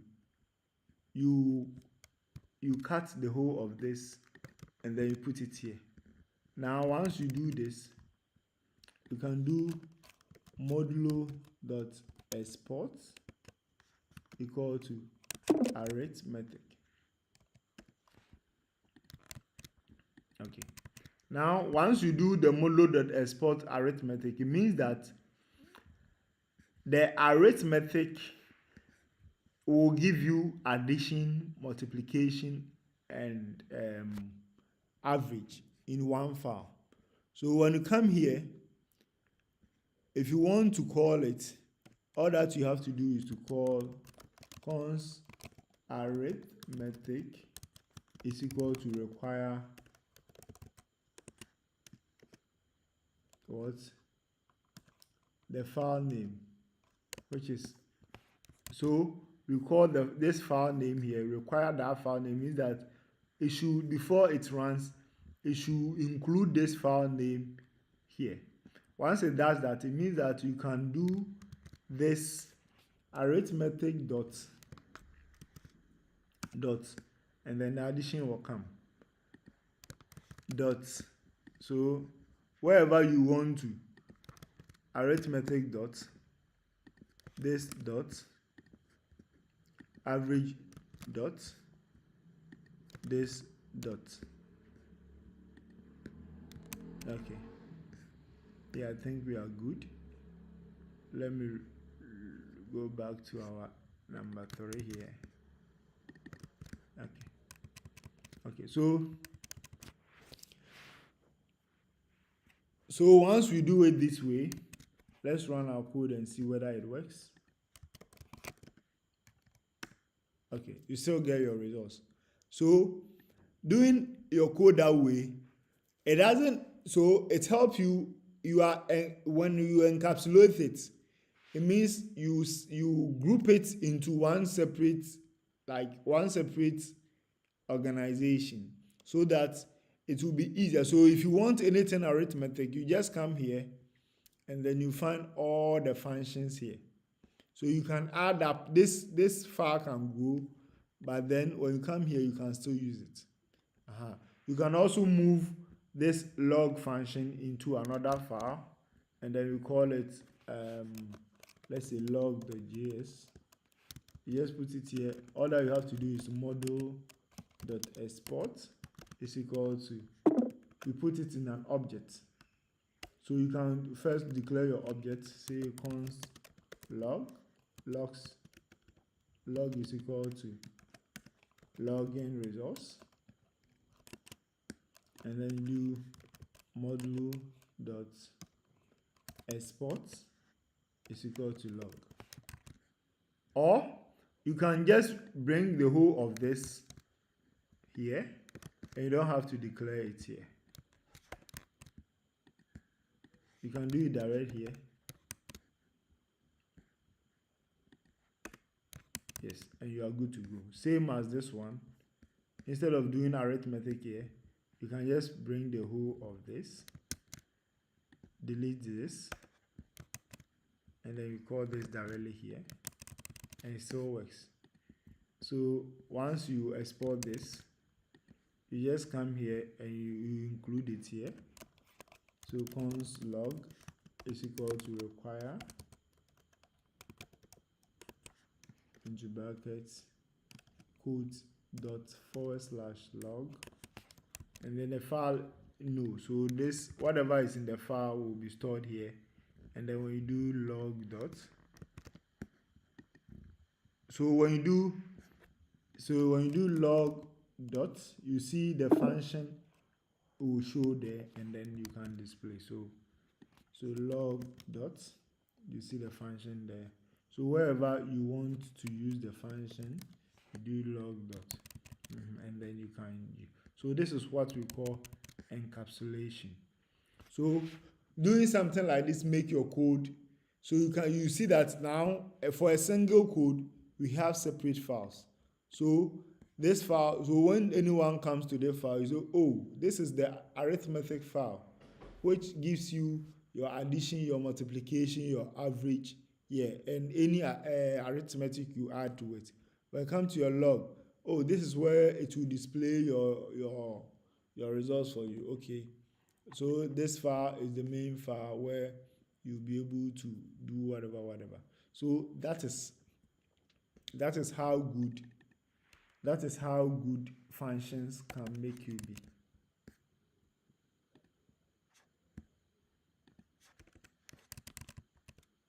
Okay, we are good to go.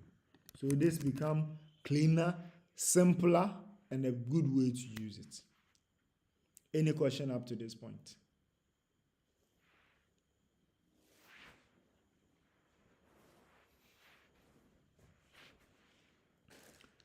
Guys, are you there? Can you hear me? Yes, sir. Yes, sir. Do you understand? And I said, Brimoni, sir. Please, I'm confused with the log dots. The log dots. Okay.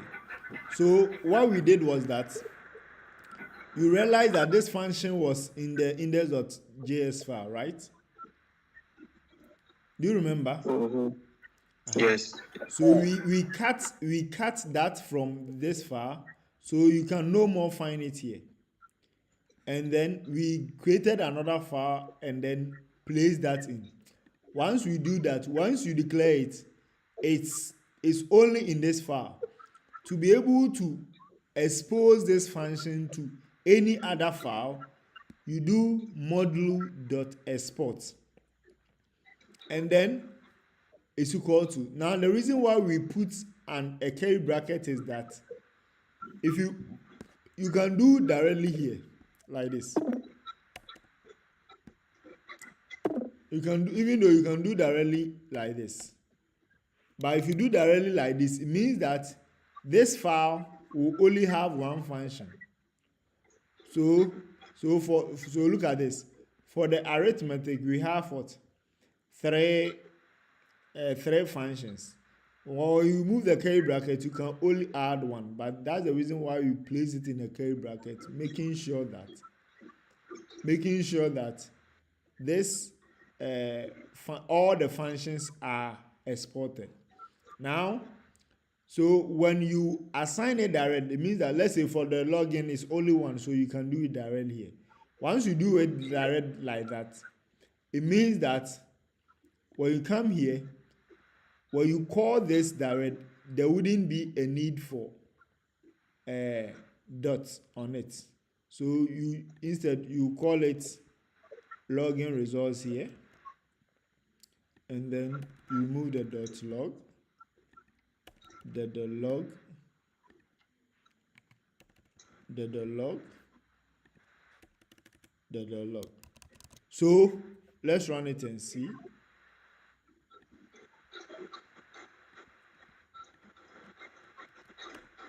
Okay, still run.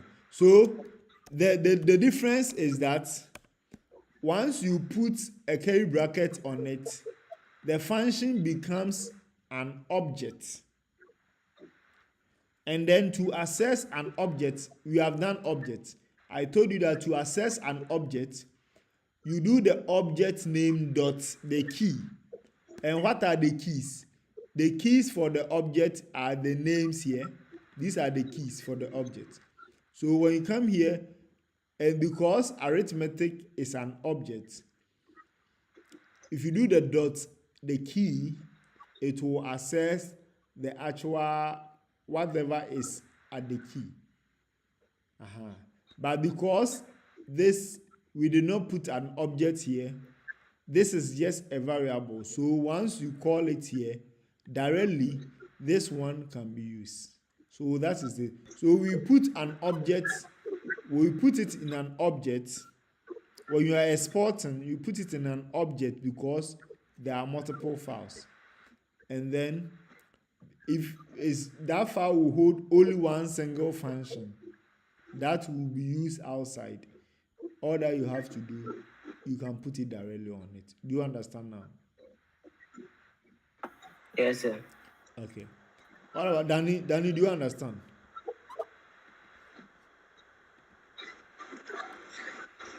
Danny, are you there? Yes, sir. I'm around, sir. Yeah, do you understand? Yes, please. I'm following. Okay. What about Joshua? I'm following. I'm following, sir. Okay. But do you understand? Yes, I get it that in order to be able to create the object, you need the functions to be able to make them easy, and they must be specific. Okay. So with the use of the, I think the last one we did, the encapsulation helps you put all the functions into one object to avoid it scattering or to keep them organized in a proper way. Okay. Yes. So most of the time when you are doing encapsulation, any function that is related. So when you say arithmetic, so you name the file arithmetic and you put when you put all arithmetic stuff in it, you will see that this one is for that. So it's very clear. Let me give you a real world example. I think I have some to show. Let me go to my utils. Where is it? Utility. No, the front end. Yeah. Okay. So look at this. When I come to cat util, when I say cat, it means adding item to a cat. Like when you go to your shopping mall, you add to cart, you remove some, so there's it. So when I come to my add util, this is the front end version of exporting. So I have my on add items. The items means multiple. On item exists, on item update, on item remove all. So you could see that because all these are related to cart, I put them in what? One separate file and then export them. I can also do, okay, this is common. Let me show another version. I think my POS have a lot to give. Let me go to my POS. Okay. So when okay, let's come here. So when you see calculator, so what comes to your head? Calculator, because it's a POS. Calculator does what? It gives you calculation of total amount, total quantity, customer total amount, total discount, total discount percentage, grand total, round to decimal, 2 decimal places, currency. All these are calculator stuff. So I put all of them into one. When you come to tax, I put calculation of tax, price owed, actual price, calculation of VAT, get fund, NHL, COVID, 2 decimal places. So all related items. So let's cut functions. So this is our cut functions here. Let's say export. So this one is our functions that are used to do exports. So that is how you are going to do it. So you put related items into what? One separate file and then you export it. Do you understand? Okay. Yes, sir. All right. And it said that code reusability. When designing your function, think about reusable. Call a function. Can a function be used in different parts of your code base? If so, consider extracting it into a reusable utility function. This avoids duplication and makes maintenance easier. As we have already understand that already, because we have declared this as functions, reusable functions. Whenever we need addition anywhere, we just call it and then it gives us the result. So that is the reusability. So in a different file, we can still use addition. We just have to call or require our arithmetic, and then we can use it anywhere. So that is the best you can get. Okay, and testing. So it said that writing modular code with functions make it easier to test your code. You can create unit testing for individual function, ensuring that each function behaves as expected. By isolating the functionality within functions, you can test them in isolation without worrying about entire application complexity. So if you want to test addition, because it has been separated in this file, testing addition wouldn't be very difficult for you, either than when they are all together and you have to do ways to make sure everything is working. Now, once you test your addition and your addition is working, you are guaranteed that anyone who calls addition, it will work. Do you get it? So that is how functions make things very good, like the best way for you to do. Okay. So we wrap up to our first section of functions, and then we go to arrow functions.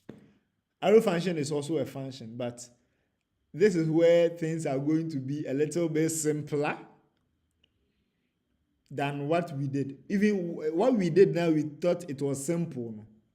We are going to make sure things are more simpler than what we did whenever we are declaring a function. So with arrow functions, so before then, do you have any question before we go to arrow function? Because our code, we are going to change our code. And then because we are streaming on YouTube, after this, I will share the link, and then if you want to go back and watch it again, if there are things you didn't catch it, you can go back and watch it again, and then you have access to it. So you wouldn't have issue with the section. Okay. Now, when we talk about arrow functions, it's a JavaScript. Arrow functions in JavaScript provide a concise syntax for writing functions.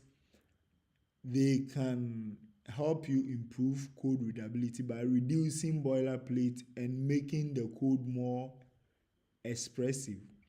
Here are some ways in which arrow functions can enhance readability.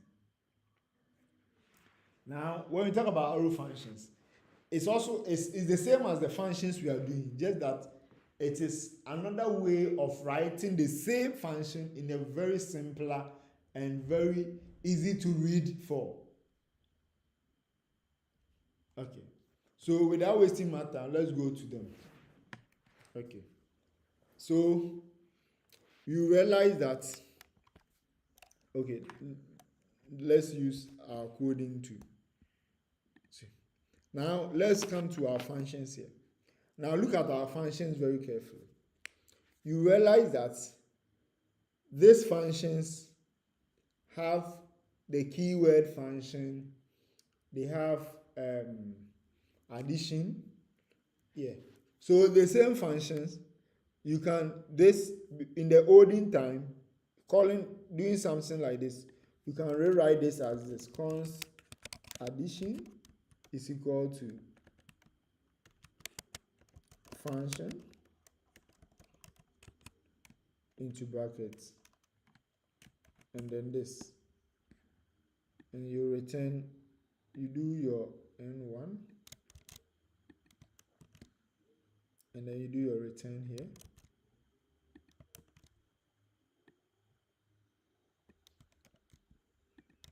So this and that is the same.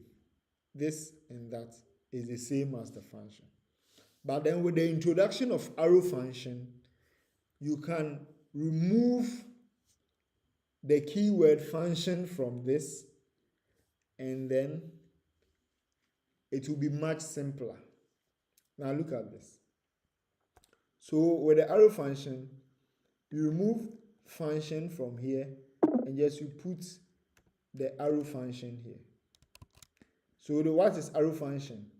Equal to greater than is what we call an arrow function. So how does it behave? So it takes your declaration, your declaration, the name, and then equal to sign, and then it takes your parameters, it takes your arrow function and your block of code. Now this is your arrow function. So you don't have to worry about the keyword function when you are using arrow function. Now this becomes even more simpler. Now arrow with the arrow function, if your function have only one line, so there's a single line and there is a block of code. When we talk about a block of code, a code that is more than a single line. So for instance, let's say we are doing something like this. Const total is equal to this, and then we return total. Because it's multiple lines, this is called a block of code. And if a code is in arrow functions, if a code is block, it means that you should put them in what? A curly bracket. So the curly bracket makes us know that the code is more than one line. Now, with arrow functions, if it is a single line of code, then you don't have to put it in a block. You can put it in a single line. So what does it mean? So you can remove the whole of this. You can even remove the return keyword, remove your curly brackets, and then this will be on the line. So this single line of declaration is the same as what we already have here. So in the old function, in the traditional function, you need your keyword and you need your return keyword, your function keyword and your return keyword to be able to know that this should return something. In an arrow function, if it is not a block of code, if it's a single line of code, you can just put the arithmetic operation, the function you want to execute on the same line, and then this will work. So it means that we can do the same here. You do const multiplication is equal to, you put your arrow function here.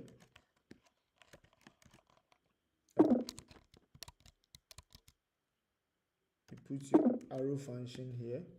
You remove your return, and then remove your curly braces, and then this should also work. So now look at the magic here. For the average, because so for arrow functions, if a parameter is more than one, you put it in a bracket. But if it is a single one, you don't have to put it in a bracket. You put it in what? You remove the bracket from it. So you count this equal to this, and then you remove your return, remove your curly braces, and then remove this, remove that. It's because of the reason why it is there is because of my prettier. Let me remove this.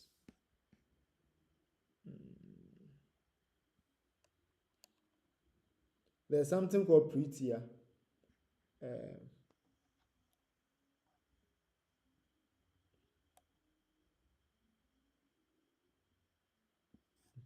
Okay, so my VS Code I've configured it a way it should format my code out right. That's the reason why when I remove it, it still comes. But then you should note that because it's single, you can remove the bracket from it and it will still work. So making it this way, it makes your code very simple. So let's run it again, and then you still get your results. So it's still working. So now this code is very simple and easy to like read and understand than whatever we were going through, isn't it? So we can also come to our log, remove this, come to this, put our arrow function here, and then we remove this, and then we do it like this. So isn't this amazing? So arrow functions help you to remove unwanted things that it will make obi hu obaka say hey programmer dey o throw bibi o. It clears all these things that you cannot keep in your head. It makes it look like you are doing normal maths. So that is what arrow functions help you to. So you can see that in my code I don't use function. I use arrow functions only. I don't use function. So that is it. Okay, let's go to the next task. Okay. So as there was an example here, so you see that I've removed the function and everything, and then it's a single line. So it makes it very simple, and it can make it more cleaner and readable. I don't think when you go to a code that is reading like this, you still have issues finding items. It's very simple, it's straightforward. It gives you just a line to worry about. It doesn't give you a block. So that is what arrow functions help you to do. Okay, so as we said, implicit return. So arrow functions have an implicit return behavior when there is no curly braces surrounding your function body. This can make your code more readable by avoiding explicit return function. So as we said, the return keyword and the function keyword has been removed. So now it's like this, and then you are good to go. Okay, implicit parameter. So arrow functions with single parameter allow you to omit the parentheses around the parameter. As I was saying, you can write them in this way. In the second way, you can remove the parentheses from there if it's a single one, but if they are multiple, yes. But because of the VS Code, the plugins I've added, I just want to make things a little bit standard. That's the reason why I've made sure that my code should be formatted in a way. So if I'm writing a code and I omit something, automatically my VS Code will add it. So I don't have to key, let's say semicolon, I don't have to key myself. I don't have to do a lot of things. And then once even the tab space is how it will look nice, automatically it will automatically indent for me. So you see that for instance here So this code automatically, it was indented by VS Code for me. The spacing between each function. So this spacing here, I'm not the one who typed them there. I just put them together and automatically VS Code will format it very nice for me. So that is the reason why you are seeing some different results. But then that is the best practice. Okay, so it says that while arrow function provide benefit in terms of code readability, it's important to use them judiciously. In certain cases, traditional functions expressions might be more suitable, especially when you need to access to the argument object, or when you require a name function or recursive or better trace. Okay, these things we will do it as we do advanced stuff. So with the introduction to arrow function, the basics ones that we have done is okay. Yeah, okay. And then for the introduction of arrow functions, it exposes okay, with the introduction of ECMAScript 6, it exposes different built-in functions that we want to use. Then it exposes them to a proper way of like writing them. So we are going to do some examples. So you remember that when we were doing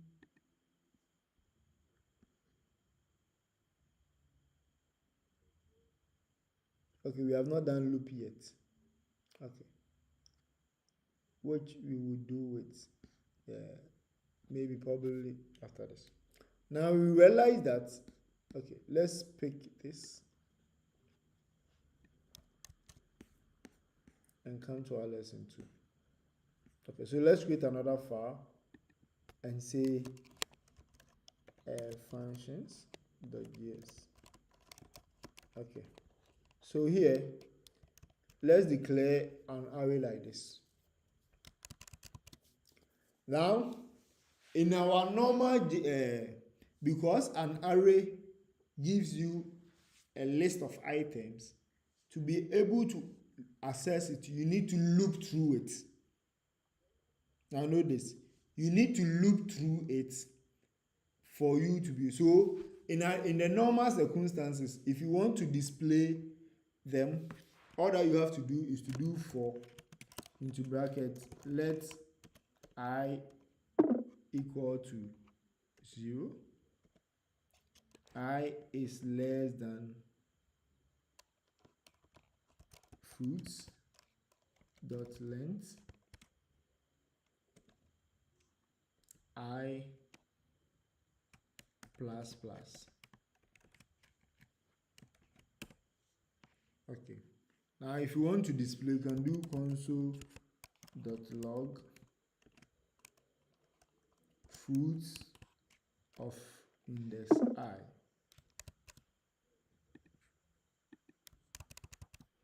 Okay, you can do I comma.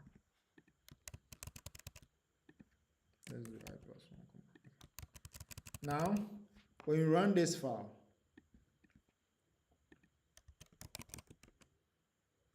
okay, when you run this file, let's say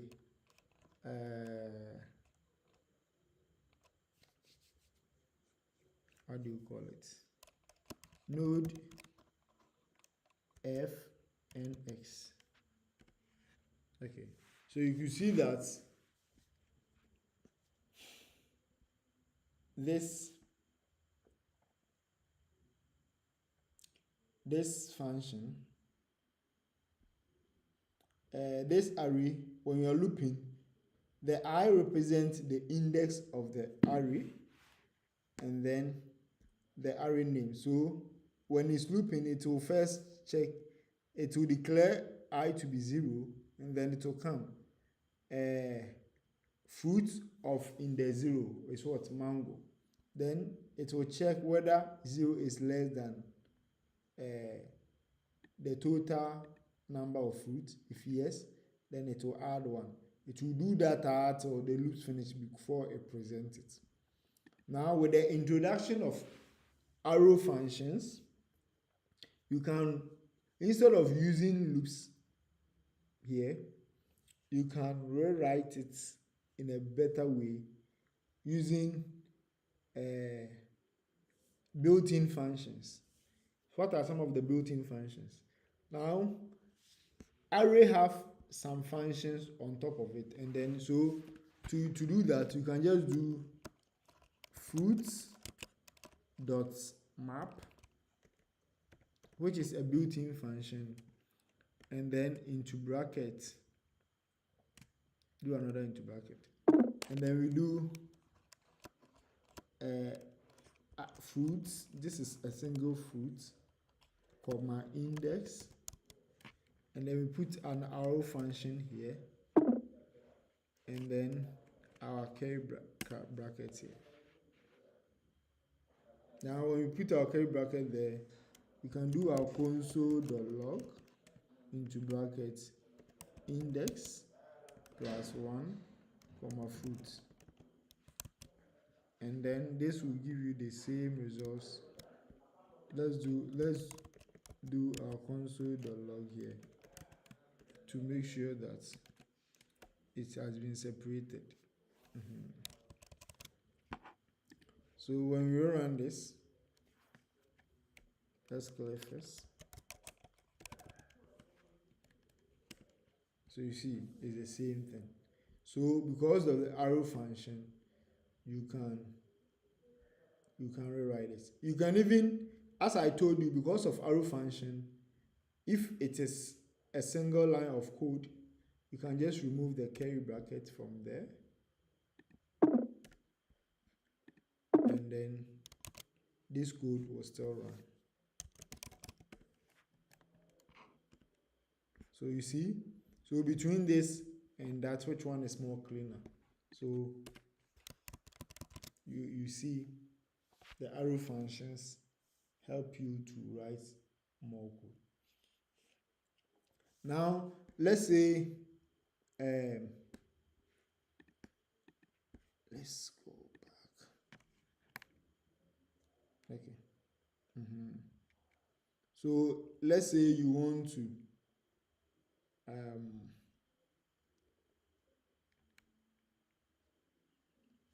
use a built-in function.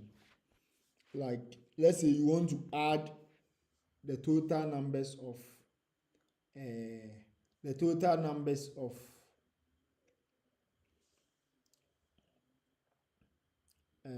an array. Let's do an example. Let's say an array have let's come here and let's declare an array. Okay, let's say numbers equal to, let's say 1, 4, 6, 7, 10. Okay, so now let's say we want to add this. Now let's say we want to add this. What do we do? So with the old way, let's come back to our old way. Let's bring it here, and then let's put our numbers here. Okay, and then what do? We come here, you do let's say let sum equal to 0. Whenever you are adding numbers, you initiate it to 0, and then what do? Let's bring this one down, and then do sum equal to sum plus I, fruit, numbers of I, and then after that we do what? We come out the loop, and then we display our sum. Now look at this. This is the old way of writing a loop function like this. Let's comment. Okay, let's comment this one out. We don't need them now. Okay, So this is the old way of doing that. We still have the summation, so it will initiate it to the sum to 0, and it says what, when I is 0, and it compares, and then it finds the first index, add it to sum. Now it loops again, and then the sum will be what, 1 now. So the next value is what, 4. It add 4 to 1, we get 5, store it into sum, and they come back to the next item, which is 6. 6 add to 5, which is 11, stored it here, it come back to here, because this sum here, the results here, whenever it loops again, it will be the initial results for this. So it does that and complete all the iteration and then give us the results. This is the old way of writing it. Now, because of introduction of arrow functions, we can make it better and simpler. So we can use arrow, also have another function on it called, so we can do numbers. So you can store, let's say sum is equal to numbers dot reduce into brackets, and then it takes two parameters. It takes accelerator, is it as no accumulator, and then current value, and then you do your arrow functions, and then it will be accumulator plus current. This because we have declared it again. Okay. Let's use this sum 2 so that we still have the two results to check. Let's bring this here.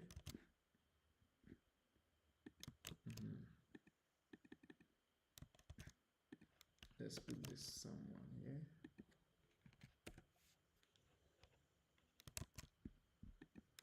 Making sure both are.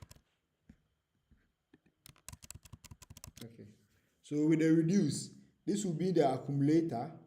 So this will be like sum it is equal to 0, and then this will be the current. The current will be the current of the iteration. So it will add this one up to that. So let's run it and see. So you see, so you have the whole of this function in a single line like this. So with the introduction of arrow functions, using inbuilt functions has been a little bit like a more simpler and better way, easy readable way to handle all these things. Yes. So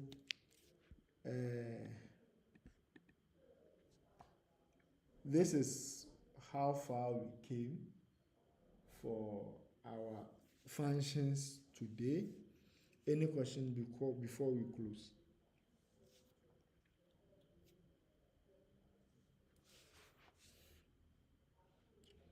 Hello guys, any question?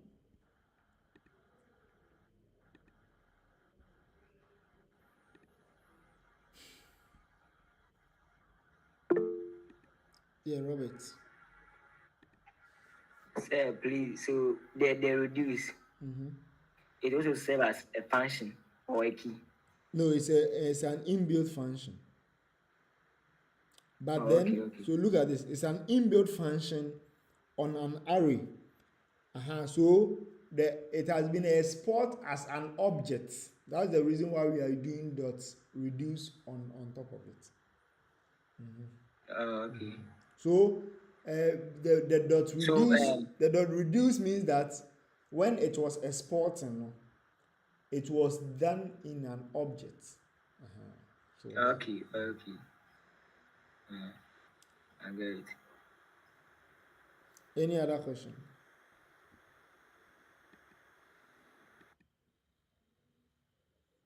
Do you guys all understand up to this point?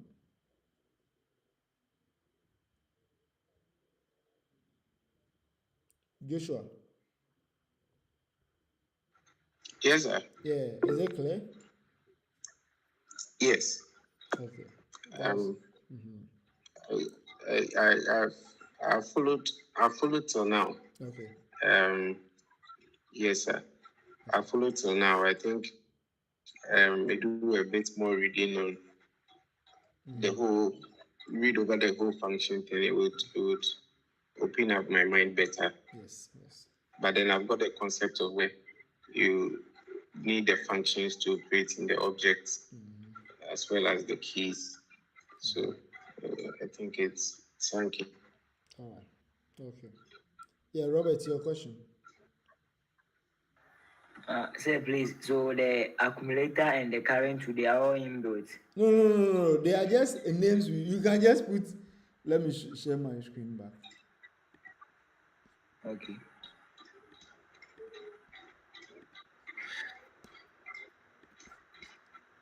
Let me transition back. Okay. So you can just do it A and C and do it A. So they are just variable names.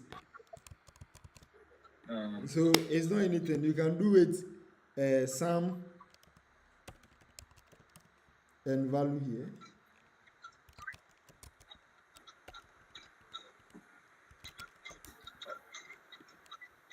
Sum and value. So you realize that this is the parameter. Okay. This is the parameter. And then, so this is the function. So you can just use any name for it. Any name that will best explain whatever you want to do.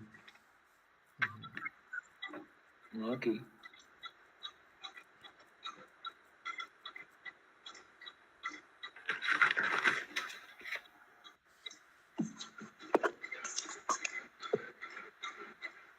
All right.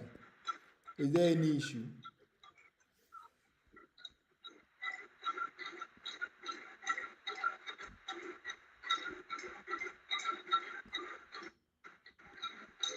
Okay. Mr. Justice.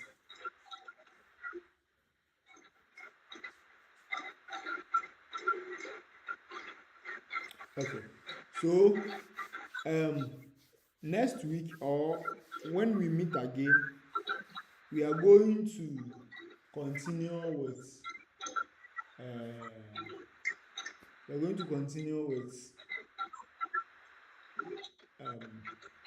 our arrays and then our loops.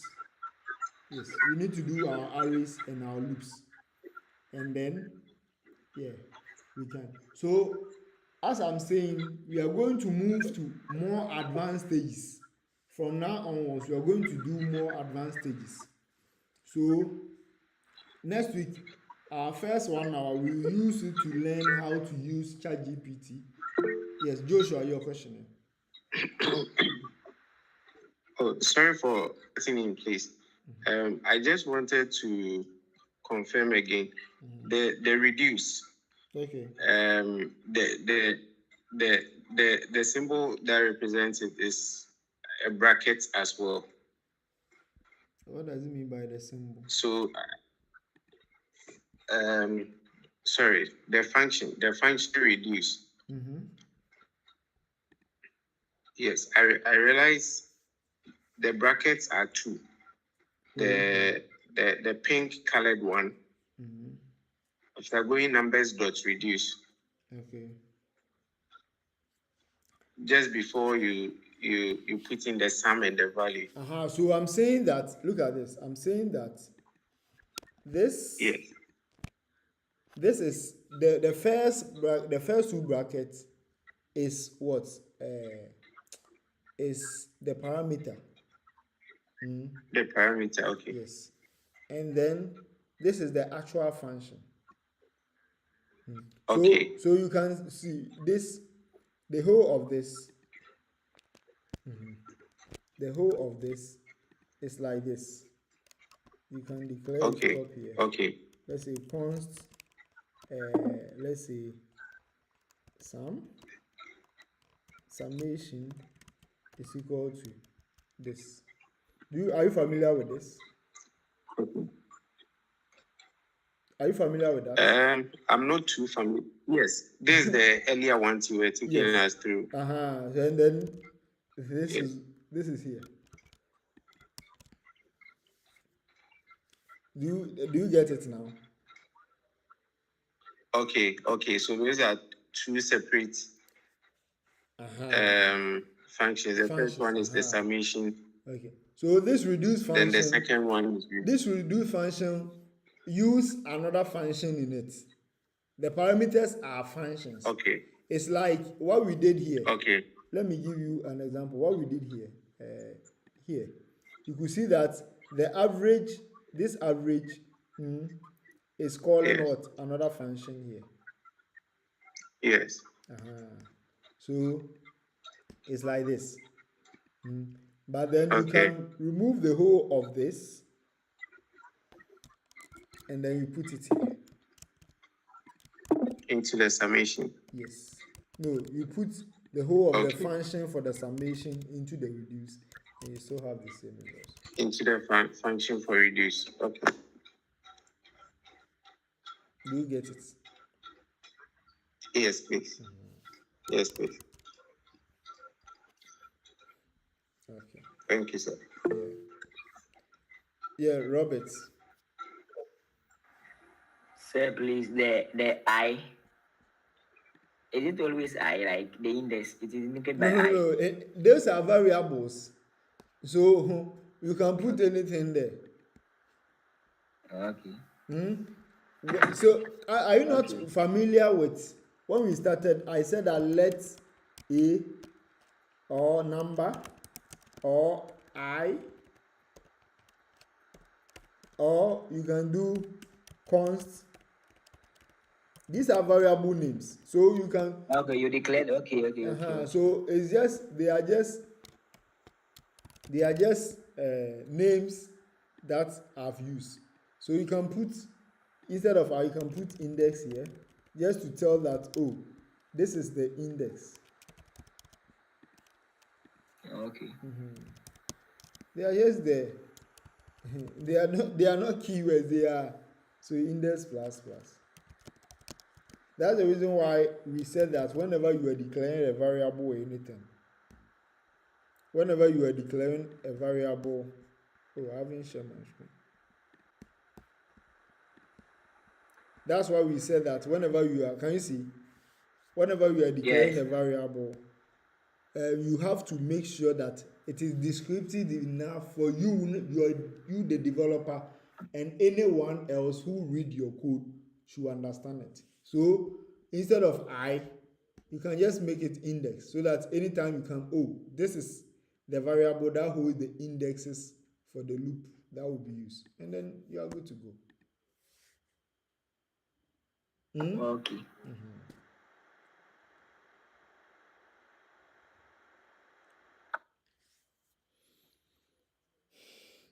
Any other? You have like 10 minutes to wrap up.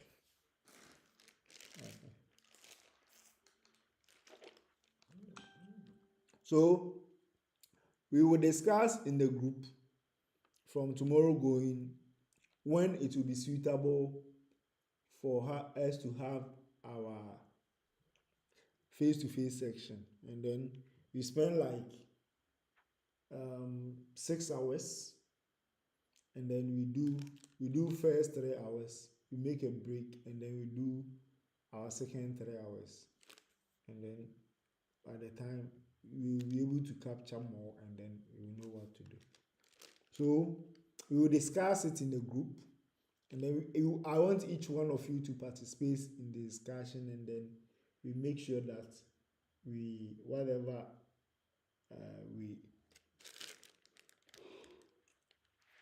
whatever we discuss, we follow it, and then we are good to go. Yeah. So that's it.